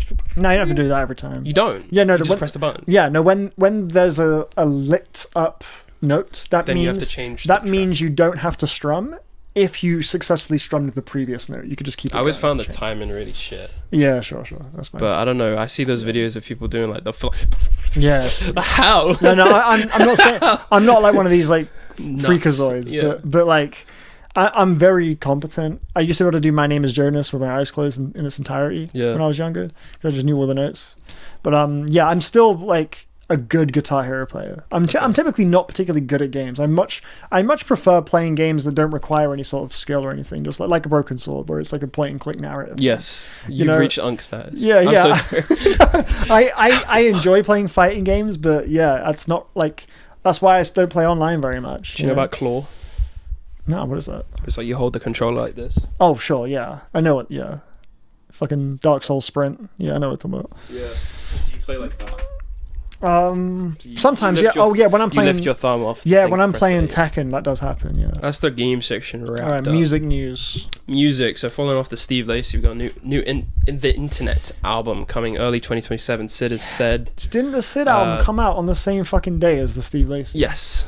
Yeah, that's nuts. So they all did an interview, Matt Martins and Sid and Steve, on this like. It's Popcast, isn't it? Popcast or something. Popcast with the two dudes. Yeah, I know the one you want. So yeah, it's where Jack Harlow said he got blacker. Yes, is that one? Yes, that one. Yeah. Matt Martins has taken the lead. I love how he could just like say that nonchalantly.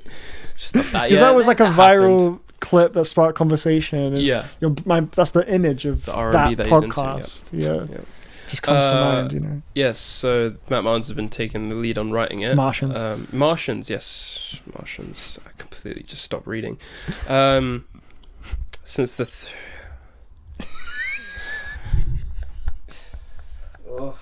It's okay. Okay. It's okay. Yes, Matt Martians has taken the lead on writing this Internet album. Since the three of us have all been finishing solo projects, Matt has been masterminding the album and bringing things to me to record. And this is from Sid. You fought with the Internet, bro? Honestly, this album's going to be one for the books. I've never heard an Internet album. Right. Had a feeling you might say that. Why? I don't know. Just had a feeling. I fuck with it, bro. I fuck with it. I heard the 2017 one. That was tough. Have you ever heard an Internet song? No. Never? No. You said it's going to be one for the books. That's what they said. That's what they said. Yeah. That's not what you said. I thought it was one of your little notes you had in there. I mean, I reckon you'd.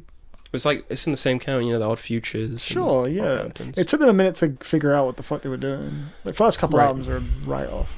Interesting. But Ego Death and Hive Mind. The orange one. Yeah, both all right. Yeah. There you go. Hive Mind has a couple of fantastic songs on it. Okay. Particularly Roll. Roll's brilliant. Right. Amazing groove. Okay. From a Stevie Steve. I'll definitely do the catalog when the album comes around. Yeah. I will say their albums do drag a little. They're not the most like concise. Yeah, it's not like, it's fairly derivative. Like sonically, it's not like, it's good songs and good grooves and stuff. But yeah, I wouldn't say you're getting like a very singular sound from the internet. Okay. I know there's a lot of like love surrounding them, but yeah. I mean, these are cool guys. Yeah. No, they're like a band you want to root for, but their music's like it's pretty rare for it to be great, in my opinion. But it's normally at the very worst, like whatever. I hope it's good. Excluding the first two. The first two are just wank. But he loves that word. Sure do. It's great. Yeah. It's great. Woo! Anyway, what's next? The final boy. Final boy. Of the band that has yet to release music. I'm looking at you. BEARFACE. BEARFACE? No. It's Kieran, formerly known as BEARFACE. Oh, is he not going by BEARFACE? No, it's going as Kieran. Oh, okay. It's going Fair enough. I mean, no, he said this when The Family came out. He did this big post where he was saying, and now, so he did blah, blah, blah, blah, blah, blah, and then at the bottom, and now, with that, I retire the name BEARFACE. I thought it was a stupid name anyways. And, sure. And then he was like, catch you next year, and then he never came next year, and then he never came in the year after that, or the year after that, but now he's coming! 2026, he signed to the same label that has signed... It's lost me. Shit, damn, bro. It's not Dead Air? Dead Air. Quadeca, By Storm, Ooh, Jane Remover. I originally thought it was Dead Oceans, but let me double check. I thought it was Young as well, you know, the one that signed Sampa. FK Twigs, yeah. Yeah, but let me double check. I think it's a UK one. Ninja Tune. Oh, shit, Same, really? was it Black Country New Road? Yes, that was the one I was trying to remember. They had a radio station on Sleeping Dogs. But no, Ninja Tune formerly were like electronic only, but they've really opened the floodgates since. There we go. They pulled a warp, but so that's cool. That's really cool. Signed to a great label. Yeah, great label. Yeah.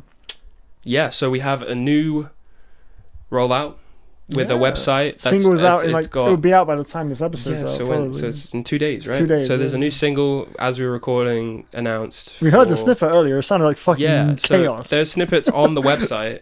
So he's got it like divided where there's a tour, there's a shop, there's logs, which is this kind of chance for him to vent off like little notes and images. He's shooting music videos. The website's really cool. It's got this kind of aesthetic where it's like dark, gritty, destructed cars. It's similar to his IG profile picture is right now, which is just like a car that's clearly been in a collision. Okay. It's going to be very abrasive, ambient. I'm getting the vibe.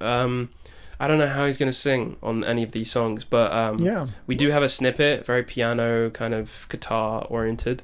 I'm hoping for some cool collaborators, you know. It would be cool to maybe see Matt or Dijon, but if this is like a straight up singer-songwriter vibe, then I'm all for it. I think this is going to be really exciting. I hope it's great. And it probably will be my favourite album, one of my favourite albums of the year. I'm already putting stock. The Matt Champion one won me over. Anytime Kevin comes out with something, what? Is it just the way I'm riffing off these sentences? Yeah. It's like, I feel like, it feels like each sentence you say inspires the next immediately. It's like, I think it's going to be great. I think I'm going to have it. It is, though. That's how it works. When you chain of thought, that's how you feel. Yeah. Do it. Sure it is, man. It's just funny. It doesn't stop it from being funny. What do you think? Are you excited for this new... Of course, yeah. Was BEARFACE... Because everyone's like really intrigued by what he's been up to. Yeah, there's the most aura, questions and mystery surrounding. The most potential, I would say. Potential, for sure. I've been saying that too, man. Yeah. As far as just sheer like talent, star power, scale. Like, his is immediate, you know? Yeah. Like, I think... you could feasibly say, you know, like, this member of Brockhampton, I prefer the way this one raps or the way this one, blah, blah. I feel like Kieran's appeal is very just obvious. Singular. You know, yeah. So I'm hyped to see what this sounds like. Based on what listening to earlier, very cool. He's got his ear towards the abstract, and that's interesting to me. So, yeah, can't wait. Yeah. I'm so excited. There's gonna be some cool music. Long time coming, man. I actually didn't know about the BEARFACE retiring. Yeah. But yeah, that makes sense. I can see why you might just for like rebranding. Yeah. But there's gonna be a tour, and I forgot to mention, he's doing a show in New York. I don't know if it's happened yet, but he's gonna be going to different places and doing pop-up shows. All right, cool. So if there's one for London, hey man, we'll go. He's gotta be. Yeah, that'd be great. He's gotta be. I'd love to go. That's gotta be fucking awesome. New Schoolboy Q. Thank you. Don't really know much about it. Yeah, sure. Thank you. It's like QUE. It's 12 tracks, which is cool. We have the track length. That's pretty rare. You get the number of tracks. I don't know what before any singles or anything. Yeah, it was just like him behind his kind of producer, engineer, mixer, masterer. Like a picture, and it's just it's just like the studio session open, maybe Apple Music. I don't know. But yeah, so. What can we expect? I don't think it'll be conceptual or like grand as like Blue Lips. I think it might be a bit more straight to the point, maybe. Sure, maybe getting shit off his chest, just sort of like expelling some demons, like a status update kind of vibe. Maybe it's a victory lap for like his legacy. Maybe the beats will be a little bit more like kind of mellow this time around. Yeah, something like it's called Thank You. Let's suggest something a bit like more gentle. Maybe it's a retirement. Oh, like a goodbye. Because he's old now. He's got kids. True. He's in his 40s. Yeah, he's got singles he could probably live off of, Damn. This could be like the thank you. Yeah, the bow out. Because he's doing a 10th year anniversary for... Oxymoron?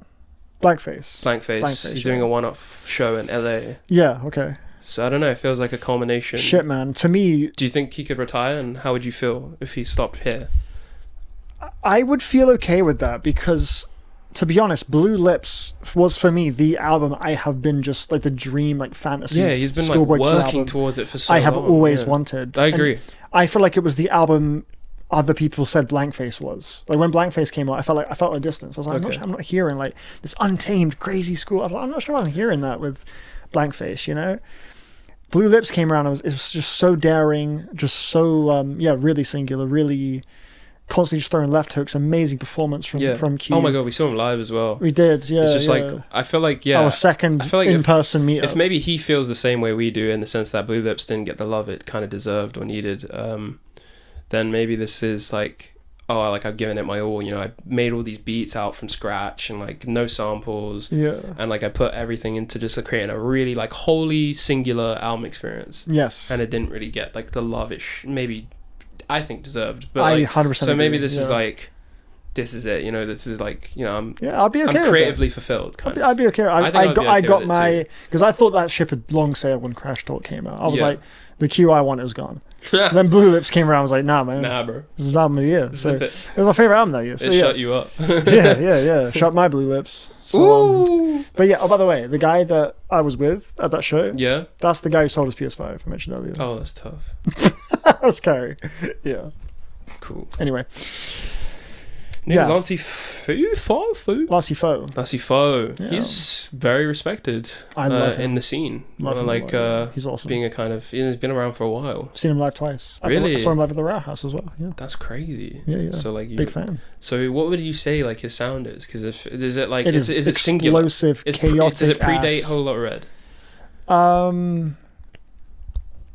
I'm not sure. Because I don't know. I see a lot of like, especially from the lead single of this. Yeah, it's very like distorted in that world, melodic like rage shit. 100%. Yeah. I actually haven't listened far enough back to say if there's like a whole it's not like a Yeet. I don't know if it's like a Yeet thing. Yeah. Where post Whole Lot of Red he just fully went on. But he's definitely respected in the underground, especially in the UK. Much in the same way, like I guess like. Tyler the Creator, Chromacopia, and Kendrick Lamar's Mr. Morale signaled this potential shift in artists getting more vulnerable in this stage of their lives or something. I think that'd be interesting to see, like, kind of the Lancey Foes or the Carties or like the Young Thugs or whatever. Just like the artists that maybe more about rapping towards this luxurious kind of lifestyle, like the sort of trapping and shit and like drugs and stuff.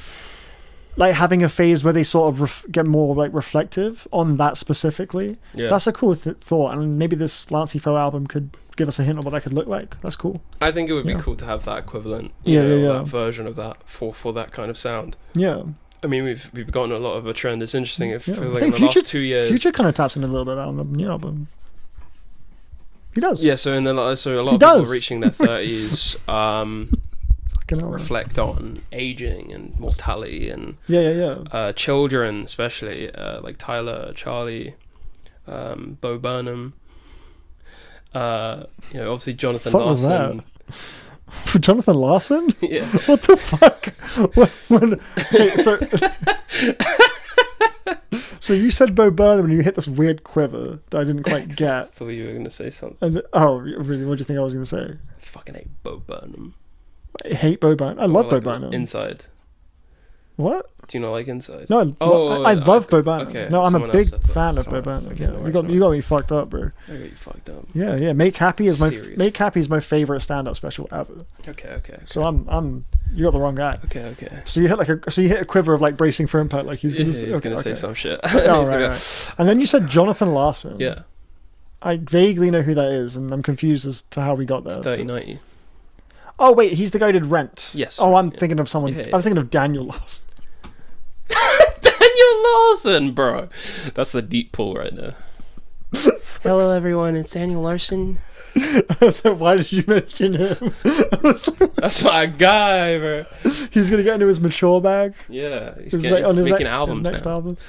All right. Anyway. Proceed. Proceed. He's in his copycat era. Rockstar, pop star, drop star. Give me that. What's the next news? Okay, yeah. Speaking of, give me that. Third Cordeka single, Hell of a Time. For Life 1. Surprise dropped on my graduation. No less. Yes, it did. How was that, by the way? My graduation. Held back every urge to post a story playing, I wonder, do you know? Some shit. And I'm back on my grind. Good morning. He's like, well, he's in the corner. What's he doing? Don't take my phone away from me.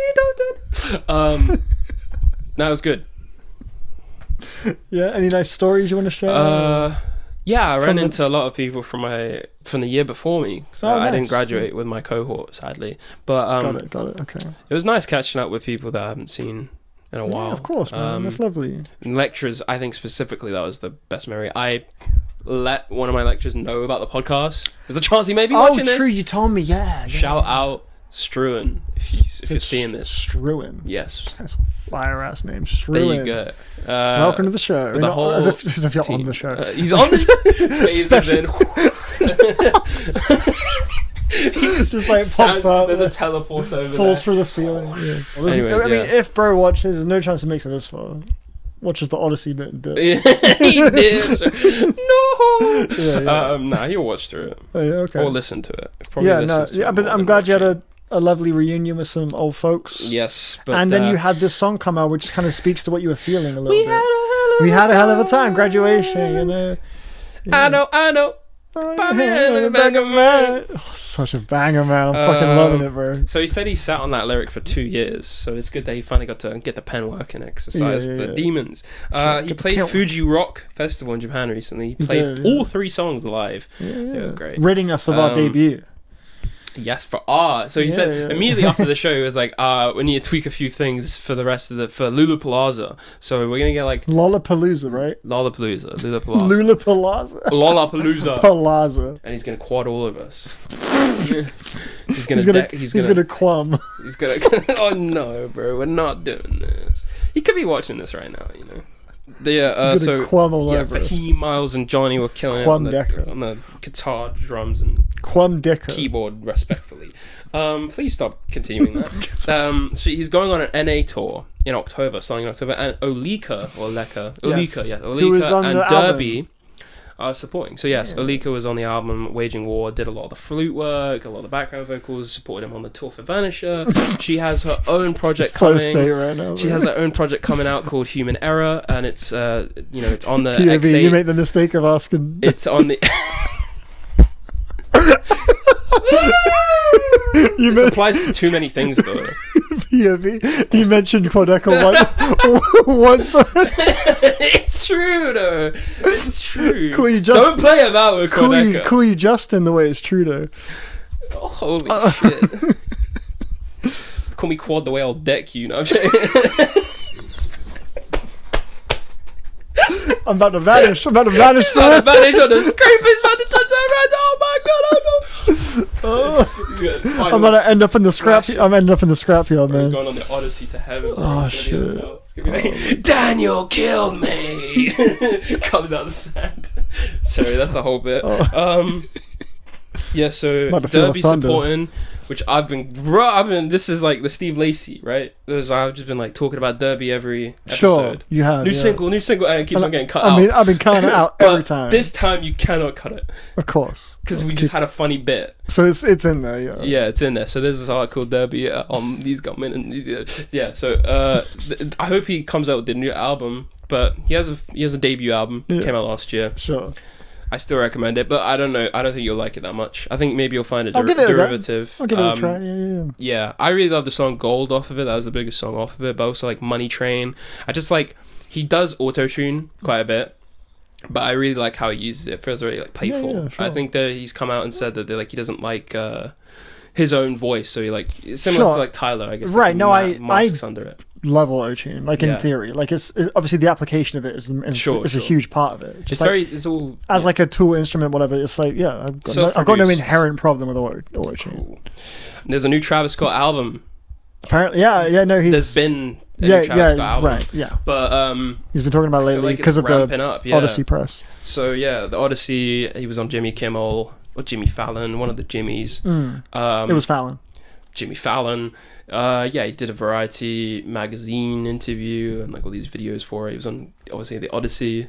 Yep. So yeah, it's obviously not announced yet, but his management are sorting out stadiums in Europe and the rest of the world for a tour next year. And he's come out and said that he's been making this album in mind of the stadium, making songs that he's looking at theme for reference, as songs that would be that would play in a stadium and get the crowd going, because that song had that song had an impact. It did. Every time he'd play it live. I was there and he played it I think a few times and it got people going every time. He would just be like, you know what, Chase B? I think they're feeding for more. And then he would just start over again. Yeah. I think in the moment, man, like there's songs that in the moment, yeah, just they have a moment. Something takes over, yeah.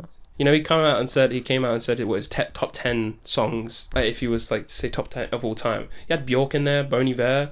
He obviously had one of his songs, which was "Impossible," which I think is one of the most underrated Travis Scott. It's one of my favorite songs he's ever made. Yeah, I love that song. But yeah, there's some good picks. I think he's a multi. He's not what people. If people box him in, he's not what they think he is. Yeah. As what was it? Yeah, so he's self-producing as well, as he's been doing. I think some of my favorite beats on Utopia were self-produced, like Sirens and Hyena. I think that was awesome. Fiend was also self-produced. Yeah, and he's trying to make something that he hasn't made before. So it's like, because Utopia was originally going to be a play, and then obviously it was the Circus Maximus film. Yeah. I know he's been talking to Nolan a lot. I don't know how I know this. Wait, no. Because they were on the Odyssey. Because they were on the Odyssey. Yeah. Yep. I personally know this. I was present. Why am I talking like this? I was thinking that. Let me be clear. Why am I talking like Obama? All right.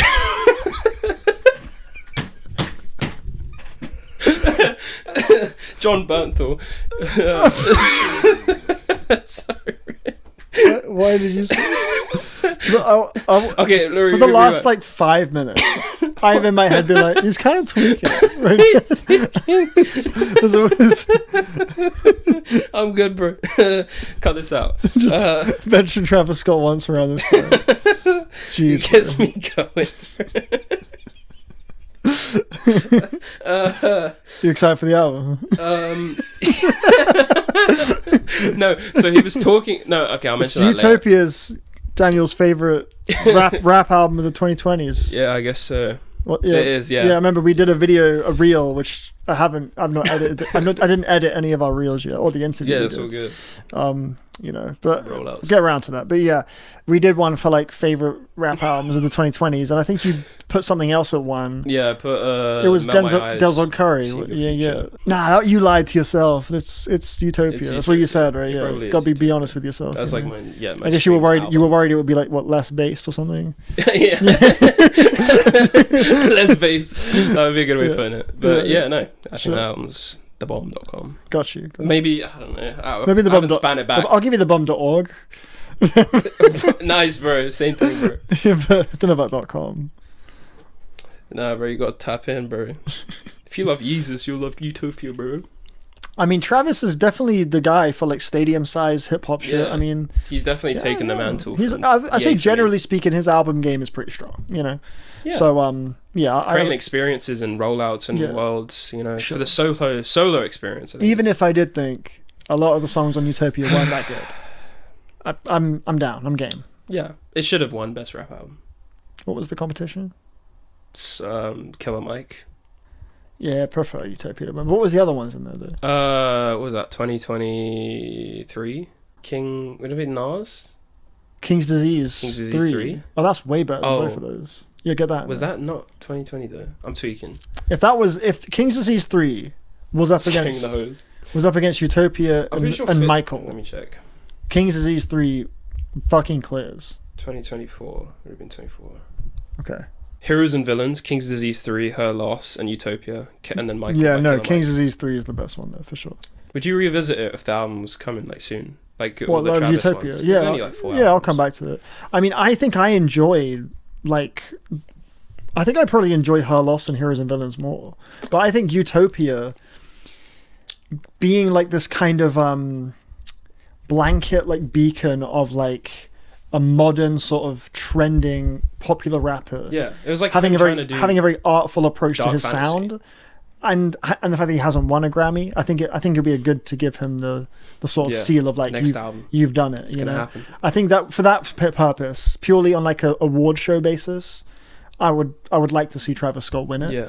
But from going off of like what I like, I think King's Disease 3 is the best. I think I also enjoy Heroes and Villains and Her Loss more. Fair enough. As far as just like the album experience I get out of them. But Utopia's got incredible highs, you know. It's just got a lot of songs I just think are pretty wank. Film and TV section. Film and TV? Oh wait, no, I missed one more piece. Oh, right. Glass, I spelled animals wrong. No, so basically, Oh, you had an anecdote. Yeah, so I'm attending a online session exclusive to talk about the 10th anniversary for this album that came out 10 years ago, How to Be a Human Being by Glass Animals. Mm-hmm. An album that I hold very dear. Have a lot of memories associated. That's cool. Oh, I was a big indie head, in college. So Easy Life, Glass Animals. That's one of those albums that I remember when it came out. I remember seeing the review cycle, like Dreamland, and I gave it a listen. And in my head, it was just in my life, it left such a nothing dent. So when you say that, I guess I'm like, oh yeah, I forget like. Everyone has a different experience. Yeah, you know? I mean, I love Trench. I think that's a perfect album. Sure, but like Trench, like has the impact of Trench is like felt still. I feel like in some way. Sure. In my brain, like that album is like the Glass Animals one is like the definition of like came and went. But I guess in your life it was very much not that. No, I mean it's got a billion streams. Yeah. No. See, I'm just like damn. I guess there's a whole world out there. Exactly. It just makes me realize I'm ignorant. There's scenes I'm checked out of. You know. Yeah. This was an album that I made a music video there was a song that I made a music video for that got noticed by the band. That was cool. Yeah. But in context to now, they did this form where you could just like talk about ideas that you would pitch for like what could they do? Because they do I pitched a few things like a one-off show where they play the album's sequential order. Yeah. Stuff like that. And so I got the invite to talk about my ideas, talk about memories attached to the album. Look, I don't think I'm a Glass Animals guy now. I've very much outgrown that. We all have phases, right? Some people even look at Brockhampton and be like, oh, my Brockhampton phase. I reject that a lot, man. Yeah, but I think that's stupid. Everyone has their individual eras, right? And it's like, if you can't I agree with that, if you just can't listen to the music and like fuck with it like that much anymore. I think you're just lying to yourself. I think I totally reject that. I think people who go like, yeah, I've outgrown this music. they're trying to uphold some shit that doesn't exist. It's like you still enjoy it for sure. Like, yeah, but like I'm saying, like whenever they release new music, for example, like will embrace I be as invested? Love the shit you grew up with, bro. What that made you like, bro. I fully like. Yeah, like I had a phase when I first got into like music. Okay. Like properly, as in like looking up Pitchfork reviews and watching Fantano and yada yada yada and looking up best albums of all time and going through like the Radiohead, Swans, and all this stuff. At that point, I had in my own head believed I had like transcended the all-time lows and the Panic at the Discos and the Linkin Parks, because it's like that's like what I thought was good music when I was younger, but now I'm listening to like really good music. Sure. And I would just sort of like scoff at that and listen to it and be like, I can't believe I liked this. Now I like this. And I cringe way more looking at that version of me, way more than I did the music that I was cringing at that time. Because I think I'm kind of like spitting on like my excited kid self that liked that shit, and it's like no, I'm like now I've gone full circle. Now I could totally listen to some All Time Low and some Linkin Park, and it's like fuck yeah, it takes me right back, and I know exactly what it was about it that appealed to me then, and I think people should just like welcome with open arms the sort of like the corny shit they liked as a kid. It's like you probably still could find that part of yourself now, and I think it sucks to lose that. I think to lose that is to lose a part of yourself, bro. I'm not with that shit. So yeah, I think the whole like, I had a phase with that, but I hate that now. Like, shut up, man. Nah, bro. That informed the shit you like now. That informed part of who you were. Like, let's be real. Welcome. The reggae rap of Heavy Dirty Soul, man. That was the reggae. Yeah. This is not rap. This is not hip hop. Not the boy. Yeah, I hope that's a good time. Yeah, that's going to be on the 30th. On the 30th, you're having it intimate, like 5. It's going to be on a Google Meet. A few people. Sounds cool. I did see them. Maybe live the band will come through. I don't even know. Shit, they could just surprise us. I saw them live at Reading Festival before that album dropped. Like before they had an album. Oh yeah, I remember their 2014 stuff was quite interesting. Like it was called. It was. I think I was waiting to see Churches. Cool. Yeah. So they were the like, parallel. Yeah, they were on before them. At Reading Festival. Yeah, they released an album. It was the first one they released was Zaba, and that was based on like a children's book. Oh yeah, very like foresty sounds. I think the approach to those first two albums, the production, I think like sampling all these like little the producky. Yeah, the production. That's cute. The production. So like the first album samples a lot of like weird squidgy, like weird nature noises that were like. Yeah, that sounds about right from the show I saw. Yeah. Squidgy, foresty, yeah. Yeah. Very woozy, kind of psychedelic. Second album feels more like, so the story behind it is like every track is a different person they met during the tour. And POV. So it's like written from the perspective of these different stories, right? And it's like each kind of song has its own kind of palette, right? A different vibe. Also same kind of approach where it's like sampling all these little retro sounds or like African drums on like the first track. I don't know, it's just like very nostalgic. I don't know. And then Dreamland was my favorite, which I mean has notoriously been shit on because of like Heat Waves is on it, but like the rest of the album it hasn't aged. Like I would say, like looking back, man, like I think How to Be Human Being is still great in my heart, but Dreamland has definitely not aged as well with time. But got it. Yeah, okay. I think the reason why I say outgrown is I don't have them in my playlist, as much, they're not in rotation as they used to be. Yeah, but so but if you were to listen to them now, you still enjoy it. That's what I'm saying. You still have a good time. Yeah. I feel like a part of me is like, yeah, fuck that part of you. I don't know. I'm saying fuck that part hashtag. Of you. No, that part of you is bullshit. IMO. Thank you, my therapist. Travis Scott signed a picture deal with Paramount. Wait, we're on film and TV. We're on film and TV. Yeah, we're on film and TV. Film and TV. Yeah. He's been writing screenplays. He's interested in remaking The Warriors, which is such a weird decision to make. My friend loves that film, so I feel like he would find that really funny. Yeah, I got to see that film, actually. While filming The Odyssey, Travis showed up at 5 a.m. and stayed until 3 p.m. to shadow Nolan and Hoyte van Hoytema, the cinematographer. Right. And asking questions and studying how they framed the shots on the IMAX cameras. Infamously, not so infamously, Elite Ball Knowledge.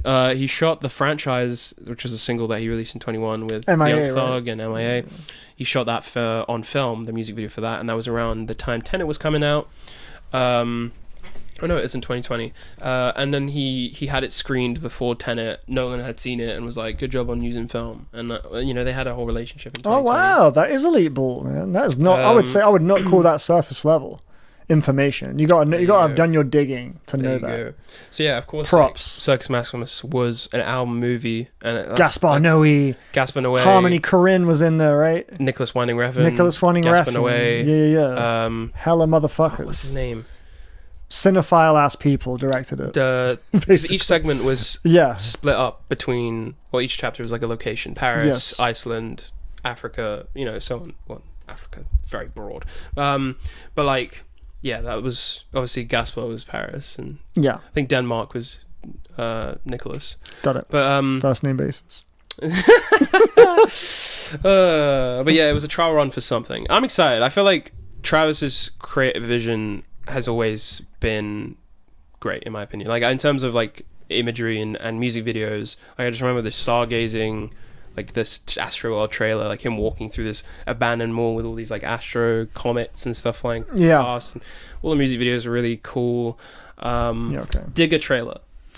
Yeah, I saw it.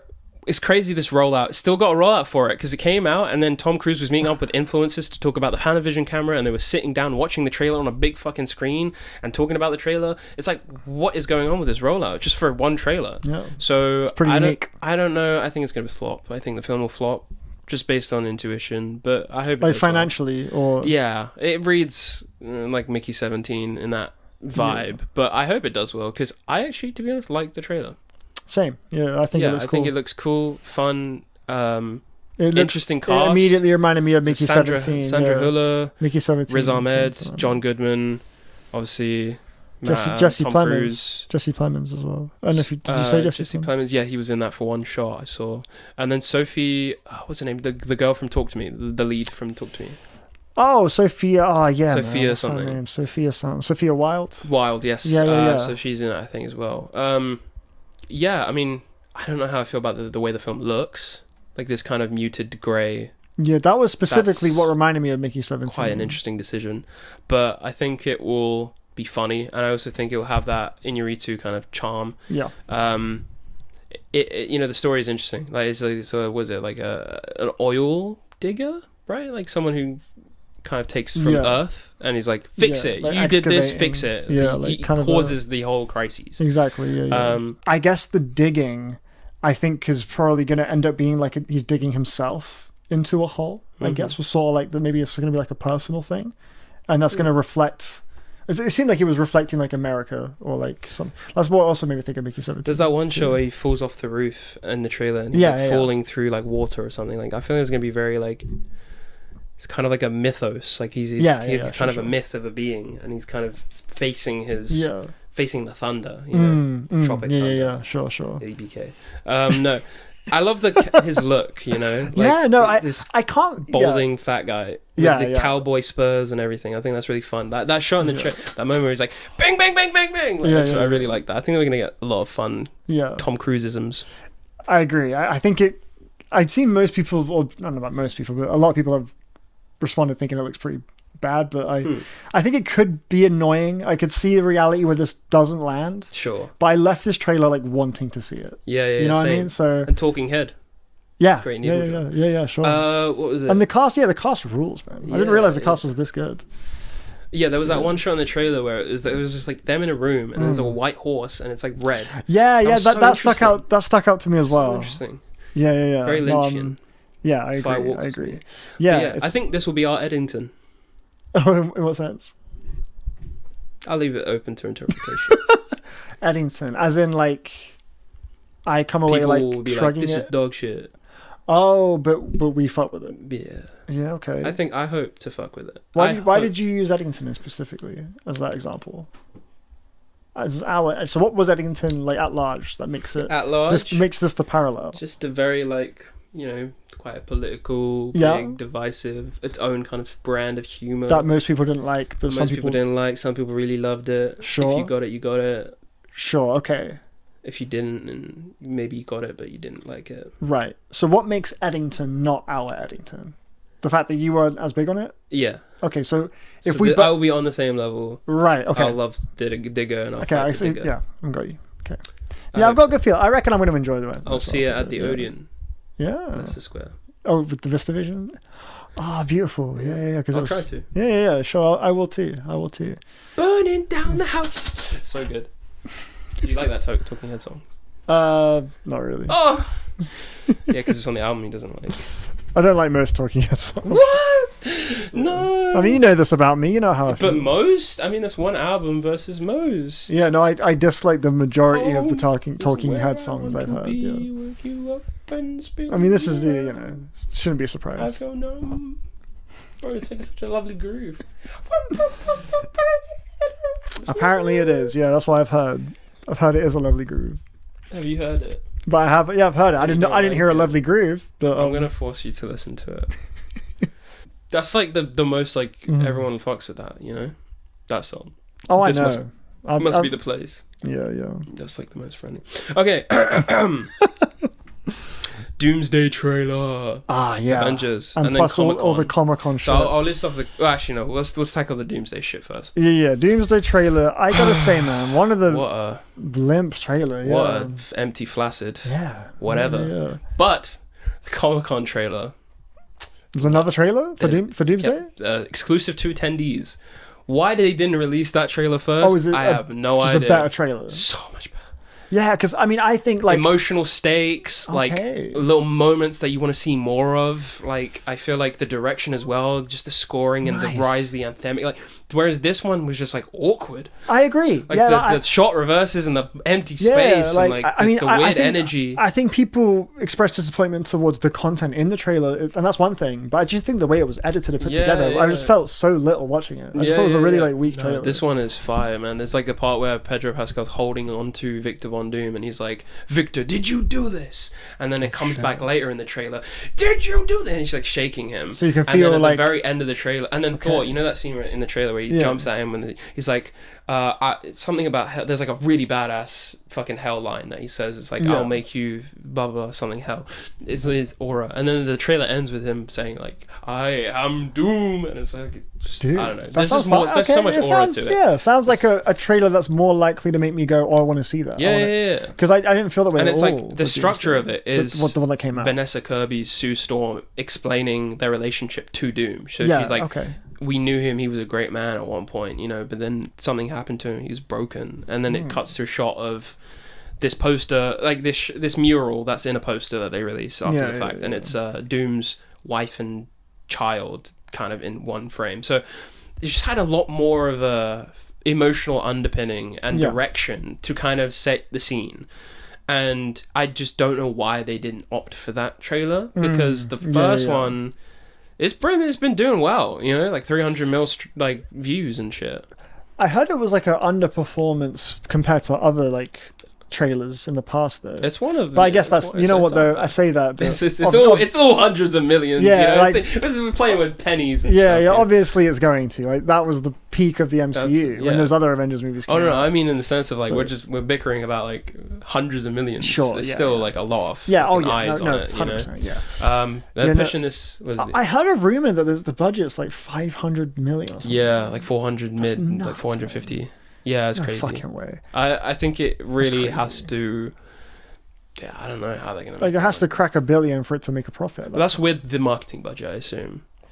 Yeah, no, I was reading that with the marketing budget, it's 700 million. That's what I heard. I think it's gonna hit $2 billion. But it's just a rumor, though. I don't know. I couldn't see any source. Because they have to make another film as well. Yeah. Secret Wars. Sure. A year after. That's crazy. But the current timeline, people said they might release X-Men next summer. Okay. In place of, or next December in place of Avengers. So they give Avengers 6 more months. It's a bit more time in the oven. Yeah. Release it mid 2027. Yeah, I mean, look, at this point, bro, I'm really just gonna come for the fanfare. If I get a good time, great.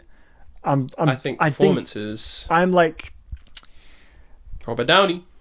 Yeah, like the person I am now is pretty checked out of MCU. Jaded to the MCU. Yeah, and my taste has and you're gonna be like, who the fuck is that? Who is that? What's going on? Well, I mean, I think because the shows. Right. Well, yeah, I guess. Yeah. I mean, I feel like I generally know who's who. But Shang-Chi. I'm talking purely my like emotional connection towards enjoying these movies. Yeah. I'm like, if they don't satisfy me, it's like, well, how can I be surprised at this point? Yeah. You know? I mean, but yeah, I'm gonna go and I'm gonna see it. I'm gonna hopefully enjoy it. But I was coming away from the one that released, the trailer that released, just sort of like dreading it more than I was previously. I was always like, to some extent, excited to see. I'm more just curious, I guess. Not really necessarily excited. No, you were excited. Just when we were talking about the MC, you know, like the music and not, you know, the nostalgia. Were you ever like a Marvel head? Did you go? Oh yeah, for sure. So don't lose that. No, but that's for the old movies though. I can go back. Well, the 2010s. I can watch Avengers. Yep, yeah. Avengers. I can watch Infinity War. I could probably watch. So they post Winter Soldier. I could watch. Iron Man. I could probably watch Iron Man 3 and enjoy. Iron Man 3 is not bad. Yeah, I don't mind Iron Man 3. Yeah, no, I still enjoy those films for sure. The first Captain America I still enjoyed to some extent, you know. Yeah. A lot of them I have since rewatched and didn't really do it for me anymore. I don't think it's necessarily a case of I've lost my old self. You know, I think I could still see why I liked them, but I'm just seeing them with new info, new lens. Mm-hmm. You know, I think my taste is just broadened, I guess. I hear that. But yeah. What was it? Yeah, right. So Doomsday. I was like, at this point in the MCU's life, in my life, I'm not really at a point where I'm actively eager to see an MCU film. Yeah. Really, but this being Spider-Man, you're seeing it on day one. Oh, Spider-Man's like, MCU. Yeah, like the most it is, but Spider-Man is. I've been thinking about this lately. Spider-Man's got to be the most like beloved fictional character like ever. It's got to be up there, yeah. Yeah, like as far as just kids love Spider-Man, adults love Spider-Man, like everyone fucking like. Yeah. At the very least, thinks he's like cool. Yeah, it's pretty rare. He's a broke student. No one. It's pretty rare to find a Spider-Man. I'm a Spider-Man villain. But you know, I mean, Spider-Man's my guy. Cool. Of course, I'm gonna see that. Tough, bro. You're Spidey. I call him Spidey because we go way back. Everybody gets one. Tell him, Peter. Apparently, everybody gets one. Bingo. Silly bull. This is the Family Guy cutaway. But yeah, now I'm seeing that day one. But yeah. But I'm also going into that like I'm not going to be shocked if I don't love it, like don't enjoy it. This might happen, you know. Hopefully I do though. That's how I'm going into Doomsday. Like hopefully Doomsday it ends up being alright. We've got the X-Men, Fantastic Four, and the main cast and Thunderbolts all in one film. See, that doesn't. See, I hear that. I'm not like that doesn't entice me. They're recreating. I mean, like it's got X and Y. 20 years in the making. Right. Yeah. Like I hear like it's got so and so. It's got Patrick Stewart and Ian McKellen. I'm like, is the movie good though? Like, you know movie good though. Now we got cameos and fight scenes and aura. Yeah, like Deadpool and Wolverine. That scene from iRobot. That people. The iRobot scene. Can a robot make music? Where he's like, yes, and then he's like, yeah, that image. I know. Yeah. Yeah. I know this. Can a robot write a symphony? Yeah. We just let it ruminate. So Deadpool and Wolverine.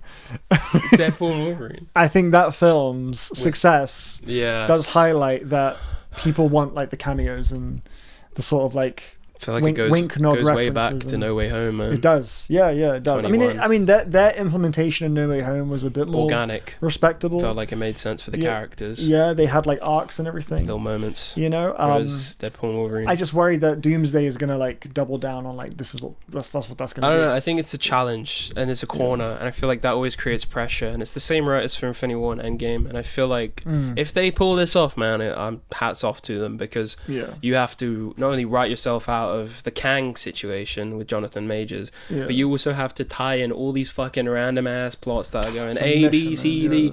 You have this. I think that there's a way that this works is if they have what they have right now with like. It's interesting because I thought in my head like, oh, you know, Infinity War and Endgame, we had all this build up, but then Kevin Feige in an interview was like, well, I mean, Thanos was sitting on a chair for like 10 years, and then Infinity War comes and you get introduced to Thanos. In my head, though, the Infinity Saga is like you have all the stones and you have all these little villains and players, but they're all serving this one overarching threat. in this multiverse saga, you have the mechanics of the anchor beings from Deadpool and Wolverine, and the idea of different universes through Doctor Strange and Multiverse of Madness, and all this multiverse shenanigans, what if and whatnot. What if being the show. And so in a similar way, you have all these things that have been built up over the course of 6 years, but I don't feel the same connection or the same like, oh, we're reaching a big moment. I felt kind of deflated going into this film because I'm not, I don't have that same level of anticipation. Also, I think some of it is kind of cheap, but we'll see if they pull off, bringing these characters into this film. Chris Evans, Nomad, which is, he's not playing Captain America. He's gonna have like a scruffy beard and long hair and hold the hammer, and he's just gonna be wearing a black shirt and cargos, by the way. I just want you to know that in advance. Me. Yeah, and the people brace yourself. Yeah, he's just gonna be a dude. He's gonna be a dude holding the hammer. He's gonna come and fix your pipes. But it's, I don't know. It's gonna be a weird one. I think the next film will be the interesting one, considering that it's supposedly gonna reset things in a soft way. What? Me watching Doomsday. If you didn't tell me that. Where's the shield? Where's the suit? He brought the suit out. Robert Pattinson. The shield. The shield! Get the shield! Get the swords! Kevin Feige did say that the Secret Wars will introduce a new universe that is easier to follow, for audiences to follow, and it will establish a streamlined, simplified, single universe that's easier for... I just said the same fucking thing. Some aspects will feel familiar, but many things will be entirely new. They will have plans up until 2042, and then also... The film will not be a full reboot of the MCU. Things will carry over. I assume like the X-Men will be the future. And apparently there's rumors that they'll bring back Iron Man. Like Tony Stark Iron Man, which is going to be fucking weird. But let's deal with absolutes. So that was Doomsday. I'm not optimistic, but I think it will be an experience. You're not optimistic. True that. Ghost Rider. Ryan Gosling. That's the other Ryan. Other Ryan, yeah. Which, have you ever seen Ted 2? No. There's a scene in Ted 2 where Mark Wahlberg is trying to find Ted in Comic-Con with his girlfriend, played by Amanda Seyfried, yep. They accidentally stumble on the Superman press conference, which is just a little skit moment. The guy who's like the CEO of Warner Brothers is like, and now we're announcing the new Superman, Jonah Hill. And then Mark Wahlberg is like, fuck! That's exactly how it was. I've seen the clip of that. For Ghost Rider. So you had Ryan Gosling announce, I'm happy. I'm like, well, they're actually doing it, the fan castings. And then they announced the director. Who else but Sean Levy? And I said, fuck! What do you mean? No! This is not the right director for this kind of character. And, I'll wait till I see it. But they said it's because of the Star Wars film that it instilled trust that it would work. But I don't know, man. What do you think about that, Ghost Rider as a character? I have no opinion at all. I've never watched a single Ghost Rider anything. Okay. I didn't watch the Nick Cage movies. Sure. I think I saw them on TV like once or twice and stuck around for 5 minutes each. Yeah, I don't really have like any attachment to Ghost Rider, so I'm not sure what he's supposed to be like. Sean Levy? Yeah, Sean Levy I think sucks. Red flag. I did when I was a kid though. I absolutely loved Real Steel when I was young. Yeah, I need to watch his older films. I feel like those. I think I'd still enjoy that if I watched that now. But to be honest, Adam Project, Ready Player One. Yeah, Ready. Or that was was Spielberg. It Free Guy? Free Guy, yeah. Scary. Yeah, no, not good. And Deadpool, he Wolverine. did the first Night at the Museum. That's a bit of fun. Oh yeah, people love that one. Yeah, that's a cute Rami one. Malek. But yeah, I guess like what he offers, what his voice is cinematically is just super like white bread, super like you know what I mean. It's like it will meet deadlines, like, feel good, earn them a lot of money, tick the boxes, exactly. Get it done, clap. There's just very little edge going on. Well, we'll see. He's got a Star Wars film next year, so also with Ryan Gosling. And then finally, David Johnson as the new Black Panther. Yeah, Ryan Gosling, Black Panther 3 December. It's kind of funny. I feel like I look at the Ghost Rider thing and I'm like, oh man, and then this is perfect. This is great. Feels like it's amazing. From Wasteman talking about it to now. And Wasteman Turk. Wasteman, Ry Lane. I am Wasteman. Which is my beloved David Johnson performance. But Ry Lane. Ry Lane. Is that what you said? Yeah. That's mine as well, bro. Yeah. We're here, man. But great we're movie. here, man. We're going. Incredible. We're sailing. But yeah, everyone talks about like Long Walk and Romulus, but yeah, I think Rylane. Because I mean, those films were the more seen Wasteman. ones, Yeah, of course, yeah, so it makes sense. But everyone thought it was going to be Damson Idris, and then that's what I thought too. But I did see some dirt there though, like apparently problematic. Well, no, the shirt. no, Damson Idris, I think, is in a relationship right now with Michael B. Jordan's ex. Oh, so I think maybe that could be awkward or something. I don't know if that's. Yeah, I don't know if that'd be that petty. I agree. That's what I thought too. But I guess it just it could throw a spanner in the works a little bit, maybe as far as like I don't know, because I think he was also just generally speaking like a fan favorite choice. Yeah, as like the new Black Panther as well. But after F1, but I mean, I think David Johnson's definitely he's awesome. So humble and so much humility, and I think he'll play really well. I was gonna say I think he's a better actor. I think he's I think he's just. Have you seen Damson Idris in Snow? No, I haven't. Snowfall. Snowfall, yeah. Yeah, that's his biggest, character. Sure, yeah. He's great in that. Right, I'm going off of F1. Yeah, if you go off of any actor in F1, like Javier Bardem, Kerry Condon, yeah, man, it's fucking shit, bro. Like, imagine. But fair enough, you're going off of what you know, but I don't think it's I fair. know David Johnson's like a rare level of good. He's great. I mean, we're talking about two great actors here, so I'm happy either way. Yeah, sure. David Johnson, well surprised, and I think he's going to perform really well. But yeah, it's shot on 70mm. It is, yeah. That's going to be interesting. Yeah, for sure. Maybe see some of the same problems with the Odyssey with this one. No, I think Sinners was shot really well with 70mm, so I have no worry. But if it's the whole film shot on 70mm, we never talked about Resident Evil, the trailer. We missed it last time, but there's a new trailer now. Yeah, I haven't seen it. Okay, September 18th.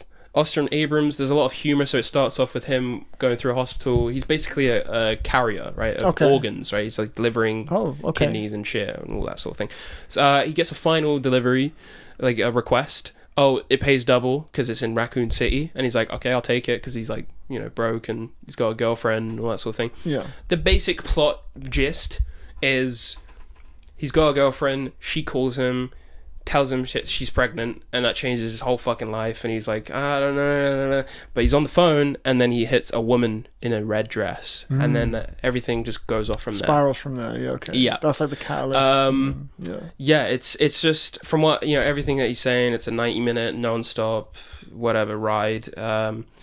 I have admittedly read the script that had leaked. Did you actually? Yes. Oh, wow. So I know. I didn't think you'd want to do that. I don't know. Yeah, I don't know. I it's the first thing I've read in a long time. Do you regret doing it? Not really. I think it's quite an interesting way to experience a film. Yeah, okay. It's a first. Yeah, and I mean, like, it's weird. Is that Craig's scripts have leaked in the past, like whether they've been in the blacklist or whether they've just naturally leaked. Yeah, I think there's going to be some differences, but generally, I mean, I said earlier that off camera that I think spoilers are kind of given too much value. Sure. But I mean, that's a little different. That's like the fucking that's a classified document. The movie, yeah. That's the whole movie. I know. Yeah. But it is interesting. But I mean, people like book adaptations. People, but I don't know. I think it's not unheard of. The big discourse that will surround this film is whether it feels like a Resident Evil film. I mean, obviously, he's admitted this is not like doing a Resident Evil story that we know. It's its own thing. I think one quote he had that fully sealed the deal on what he's getting at is that I think he said in one of the press things. Sure. If this were to be like Resident Evil 10, yes, yeah, it like wouldn't feel weird. I would which I think that's like the mark you should aim for. RE7, I thought about it when he said that RE7, how polarizing that was when that came out. But then they still obviously like towards the end of that game they are tied into the conspiracy with Umbrella and obviously Chris showing up at the end of that game. Yeah. I don't think there'll be anything like that in this film. Sure. But I hear him on that a little bit, but I don't know. I feel like I kind of lose that kind of mindset when he, has said, oh, even if I couldn't make this a Resident Evil film, I would still make it anyways. Because in essence, I feel like if you ask me how will I go into this film reading it, I'll read it like just a zombie film. I don't know how much I would want to think it is a Resident Evil film. just because I do want to avoid disappointing myself. And that's as far as I will speak on that matter. But I think it will... I'm really excited for Austin Abrams. I'm excited for the filmmaking. Obviously, that's the one thing I have not been spoiled on. I don't know how he's going to present these scenes. Yeah, of course. And I think it's going to be directed to shit. I think, like, not in a bad way. I mean, in like, really... He's going to direct the shit out of it. But I worry a little bit because one of the things for Evil Dead Burn that I really, on first, looking at the trailers is like the direction, there's a clear voice in how the film's kind of presented and choreographed and whatnot, but the story is the weak point of that film. I feel like that is something that really lets that film down. I hope that it's not the case for this film. I hope that it lands. I think it's going to be an interesting conversation. I think I'm really interested to see how it sticks with people, because I don't think people have really experienced an adaptation of this mindset before, to my knowledge, unless I'm missing something. This is like such a it's gonna feels be an pretty interesting one. I feel why like make it if that's the kind of if you want to slap the Resident Evil name on it, people could feel like betrayed by it if they don't get to see their favorite character. But obviously Zach Kreger knows all of this stuff, and every time he's spoken about it, he's like, I I'm a lover of the games. I'm so down for that. Like, I'm cool with that. Like, just kind of like I love the idea of just trying to sort of tap into whatever that magic was when you played the game and just translate that. I think I'm gonna love it. I think that's really cool. I think I'm gonna love it. Yeah, okay. Based on Austin Abrams, I think he's gonna do so much to carry this entire experience, because he plays such a... I mean, you get the sense from the trailers. I'm not just like spoiling why, no, but he plays such a kind of fuck up in a way. He's kind of like a. It's like, how could you kind of? He's the kind of guy you would root for in a way, and I feel like for this kind of story, I think he's the perfect cast and the perfect character to kind of catapult you through an experience. And there's like, it's trying to be horrifying, but it's also really funny. And it's like, if you loved him in Weapons, you'll love him in Resident Evil. I'm on the crew, obviously. Like, I worked on it. I was going to say, like, you've seen the movie? I've basically seen the movie, bro. It's crazy. Well, you read the script, so you're close. Close enough. But what was it? Close enough to know his performance. Yeah, close enough to know. Yeah. No, I mean, like, he like, when I read it, I was picturing Austin, and he would just elevate with the material that's on the page. Yeah, great. And there's some, like, really fun sequences to come. That's all I'll say. Great. It's just so weird. People have read it too, so it's not I'm not part of an exclusive club. Yeah. It's crazy. Loads of people have read it. When you read it, how many users they got? Like, I don't know. How many users? On Reddit. On Reddit? Yeah. I don't know. Because you're talking about how people have read it. Oh, you're so funny, man. So hilarious. No, but my friend who hasn't played the game said it looks good, and he doesn't really care too much. Sure, about whether it's faithful or not. I think same. Really. I think when we talk about the film, it will probably be around just the thrill, the journey, the vibe. Exactly. Is it like, does it pull you in immediately? That's yes, what it I'm does. looking for. I'm looking for exactly that. Yeah. And I think it's gonna be a hoot. I don't know if I'll be in the country for it though. Oh really? I hope so, because I'd love to watch it with you. Yeah, I appreciate that, bro. That'd be fun. That'd be sick. You're gonna know what's coming. He's gonna. I'm gonna lean over. It's the part where he fucking shits himself. Fernando squared. I'm sending you live tweets as we're going. Live messages. Daniel, I'm about to go into the film. Oh, sick. So this is what happens. No, I think there'll be some creative liberty just based on logistics, but sure. I think the general vibe of the story is right. The trailer, though, there is like the red zombie, the red woman, right? Right. She comes. So you saw the first trailer, right? Yeah. He goes into the house and he's calling up the blah blah blah. Mm-hmm. There's this the way Kreger is presenting this red dressed woman is frightening. There is like a shot that is like in the trailer, it's such a blink and you miss it, but like just think about like you're running but you're just completely stiff and your arms like that and your legs are just going that, and you see that from a distance, and the kind of anxiety that Austin's character is having trying to like find fucking shotgun shells and shit. I feel like this is where the film will come together. That sounds Resident Evil to me, bro. It sounds fucking yeah. Okay, do you want me to Go on, yeah. Was it? There's a Bonnie horror film ass like. Take two. Crash talk. Take two. Trash Talk Take Two. There's a Barney Ass styled horror film called Buddy with Christian. Yes, from the Too Many Cooks guy. Too Many Cooks guy. I'm excited for this. Topher Grace and Michael Shannon. The film follows a girl with her friends who must escape a demented kids TV show. Yeah.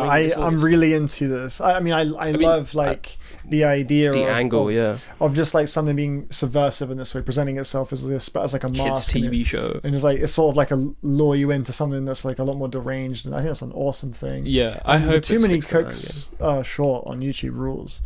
I love that shit. Yeah, I saw someone log that recently. Yeah, no, it's fucking wicked. Where it it just like slowly just gets like more like just like something's off, and then you just like see it unravel.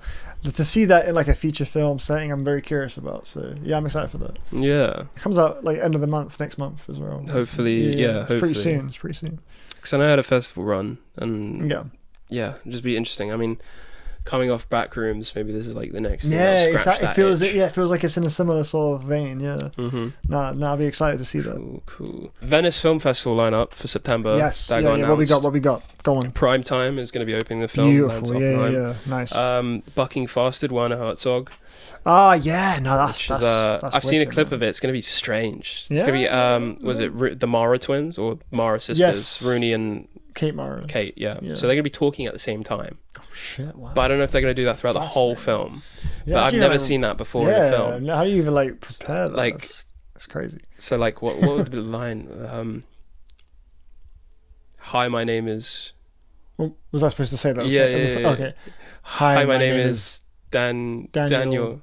Yeah, it's gonna be nuts. My name's not even Daniel. To get how many takes would you have to do to get that must sounding be good? Annoying as hell. But cool. Yeah, so Possible Love, which I didn't know this was happening. This is a new film by Burning's director. Oh my god. Lee Chang-dong. It's been how many years? Long time, like 18. 8 years, right? Yeah, something like that. Fucking hell, I think Burning's incredible. Yeah, man. I need to watch Burning. Stephen Yeun, I need to watch it. Oh, you need to see that film. Need to. That was whilst The Walking Dead was coming out. I think that was the first thing he did after Walking Dead. He went off the show 2016, so... Got it, yeah. Yeah, that's Burning, an amazing film, man. Set in Korea, right? Yeah, that's right. Yeah, cool. Yeah. But yeah, there's new films coming. That's going to be nice. Wild Horse 9. What do you think of Banshees? Oh, amazing. Yeah, amazing. Fantastic. Bro, I sat there in my chair after. I was like, whoa. Yeah. And In Bruges is one of my favourites of all time as well. In Bruges didn't live up to the hype for me, but I mean that playground scene was like the whole twist with that, like about to, and then, but yeah, I just found like the key relationship was very strange, like between him and love interest, but obviously the comedy is really what pulls it together, fuck. Of course, you don't fucking have to. But they're the same actors, right? In Banshees. Yeah, they are. Yeah. Colin McFarrell. What's his name? Colin Farrell. Colin Farrell and Brendan Gleeson. But Donald Gleeson. That's one of my 10s in Bruges. Whoa, it's one of my 10. Faves. Yeah, it's one of my all-time faves. That's why you mention There Goes That Dream. Well, that's from Banshees. Yeah, so it's stuck with you. Well, it's also just like a very quotable. It is not really. Thing. I don't hear it often. Well, there was a time it was getting like there was a time referenced. There Goes That Dream. Next episode we have movies. We've got Tony's coming out. Yeah. Oh, cool. We have awesome, a previews for Tony. That came around quick. If we watch the previews. Assuming we get. Could happen. Every now and again, I'll get a message from a mate of ours and say, "Do you want to come along?" And it will happen. Could happen. End of Oak Street's getting a screening on the 10th. It is. Yeah, I'll be there. Yeah, for sure. As for albums, we got Petal by Ariana Grande. Okay. Yeah. And nice. then Arca has a new album surprise dropping next week. We'll have Spider-Man, won't we? Oh yeah, completely forgot about Spider-Man. Yeah, we'll have that. Yeah, hell no. Yeah, we will talk about that. Cool. Yeah. But yeah, sweet. It's been eventful. Sorry for the wait. A lot has transpired. I got my album. Run It Up. He's got a new single, A Legendary Ocean, out now on all platforms. Right. Thank you. Put the link in the description. Yes, sir. We'll do. And if the album's been announced, then the pre-sale for the album. Yeah. The pre-order, Bandcamp pre-order. Do you think the album announcement will happen before this episode? Yeah, it probably will do. It's going to be in the next few days. Electronic music. Electric music. Yo, he's using electricity. Wait, no, there is a line for electricity. Right? This album's electric, or is that not? Nah, that's not. Damn, I just psy up that album. You've heard the album 3 times. I guess so. Yeah. Yeah. What can you tell them about it? Yo, it's the best album on the fucking block. with more enthusiasm. I don't think you feel that way. Really? It's the best album on the block? It's the best album to me. What song should people look out for? Ooh, look out for a song called "How Could You Be So Heartless." Oh yeah, you like that one? It's gonna be quite an exciting one, and also Doom Jazz. That's gonna be a fan favorite. Do you reckon? Yeah, do you reckon the people are gonna like Doom Jazz? I think people are gonna be taken for a thrill. Okay. I like the. Thank you. There you go. Yeah. Those are some. But if you haven't already, you gotta listen. Wait. Go on. We got a listening party on the 7th of August. Yes. Come through if you're in London. Come through. You get to meet Daniel, and then you can meet Camden. But you can meet Daniel. DC small talk. DC. Nah, that's already trademarked. I feel like we gotta. Yeah, true. Detective Comet small talk. But if you want to meet either of us. Yeah, no, open invites. Anyone who's in London, there's plenty of room. As many people as possible. Snacks. Let's overflow it. Music. Let's get people flowing outside. Let's go crazy with it. Let's go crazy with it. Yeah. All right, cool. All right. Thank you. Cool. Have a wonderful rest of your day, everybody. Thank you. Bye bye. Bye bye.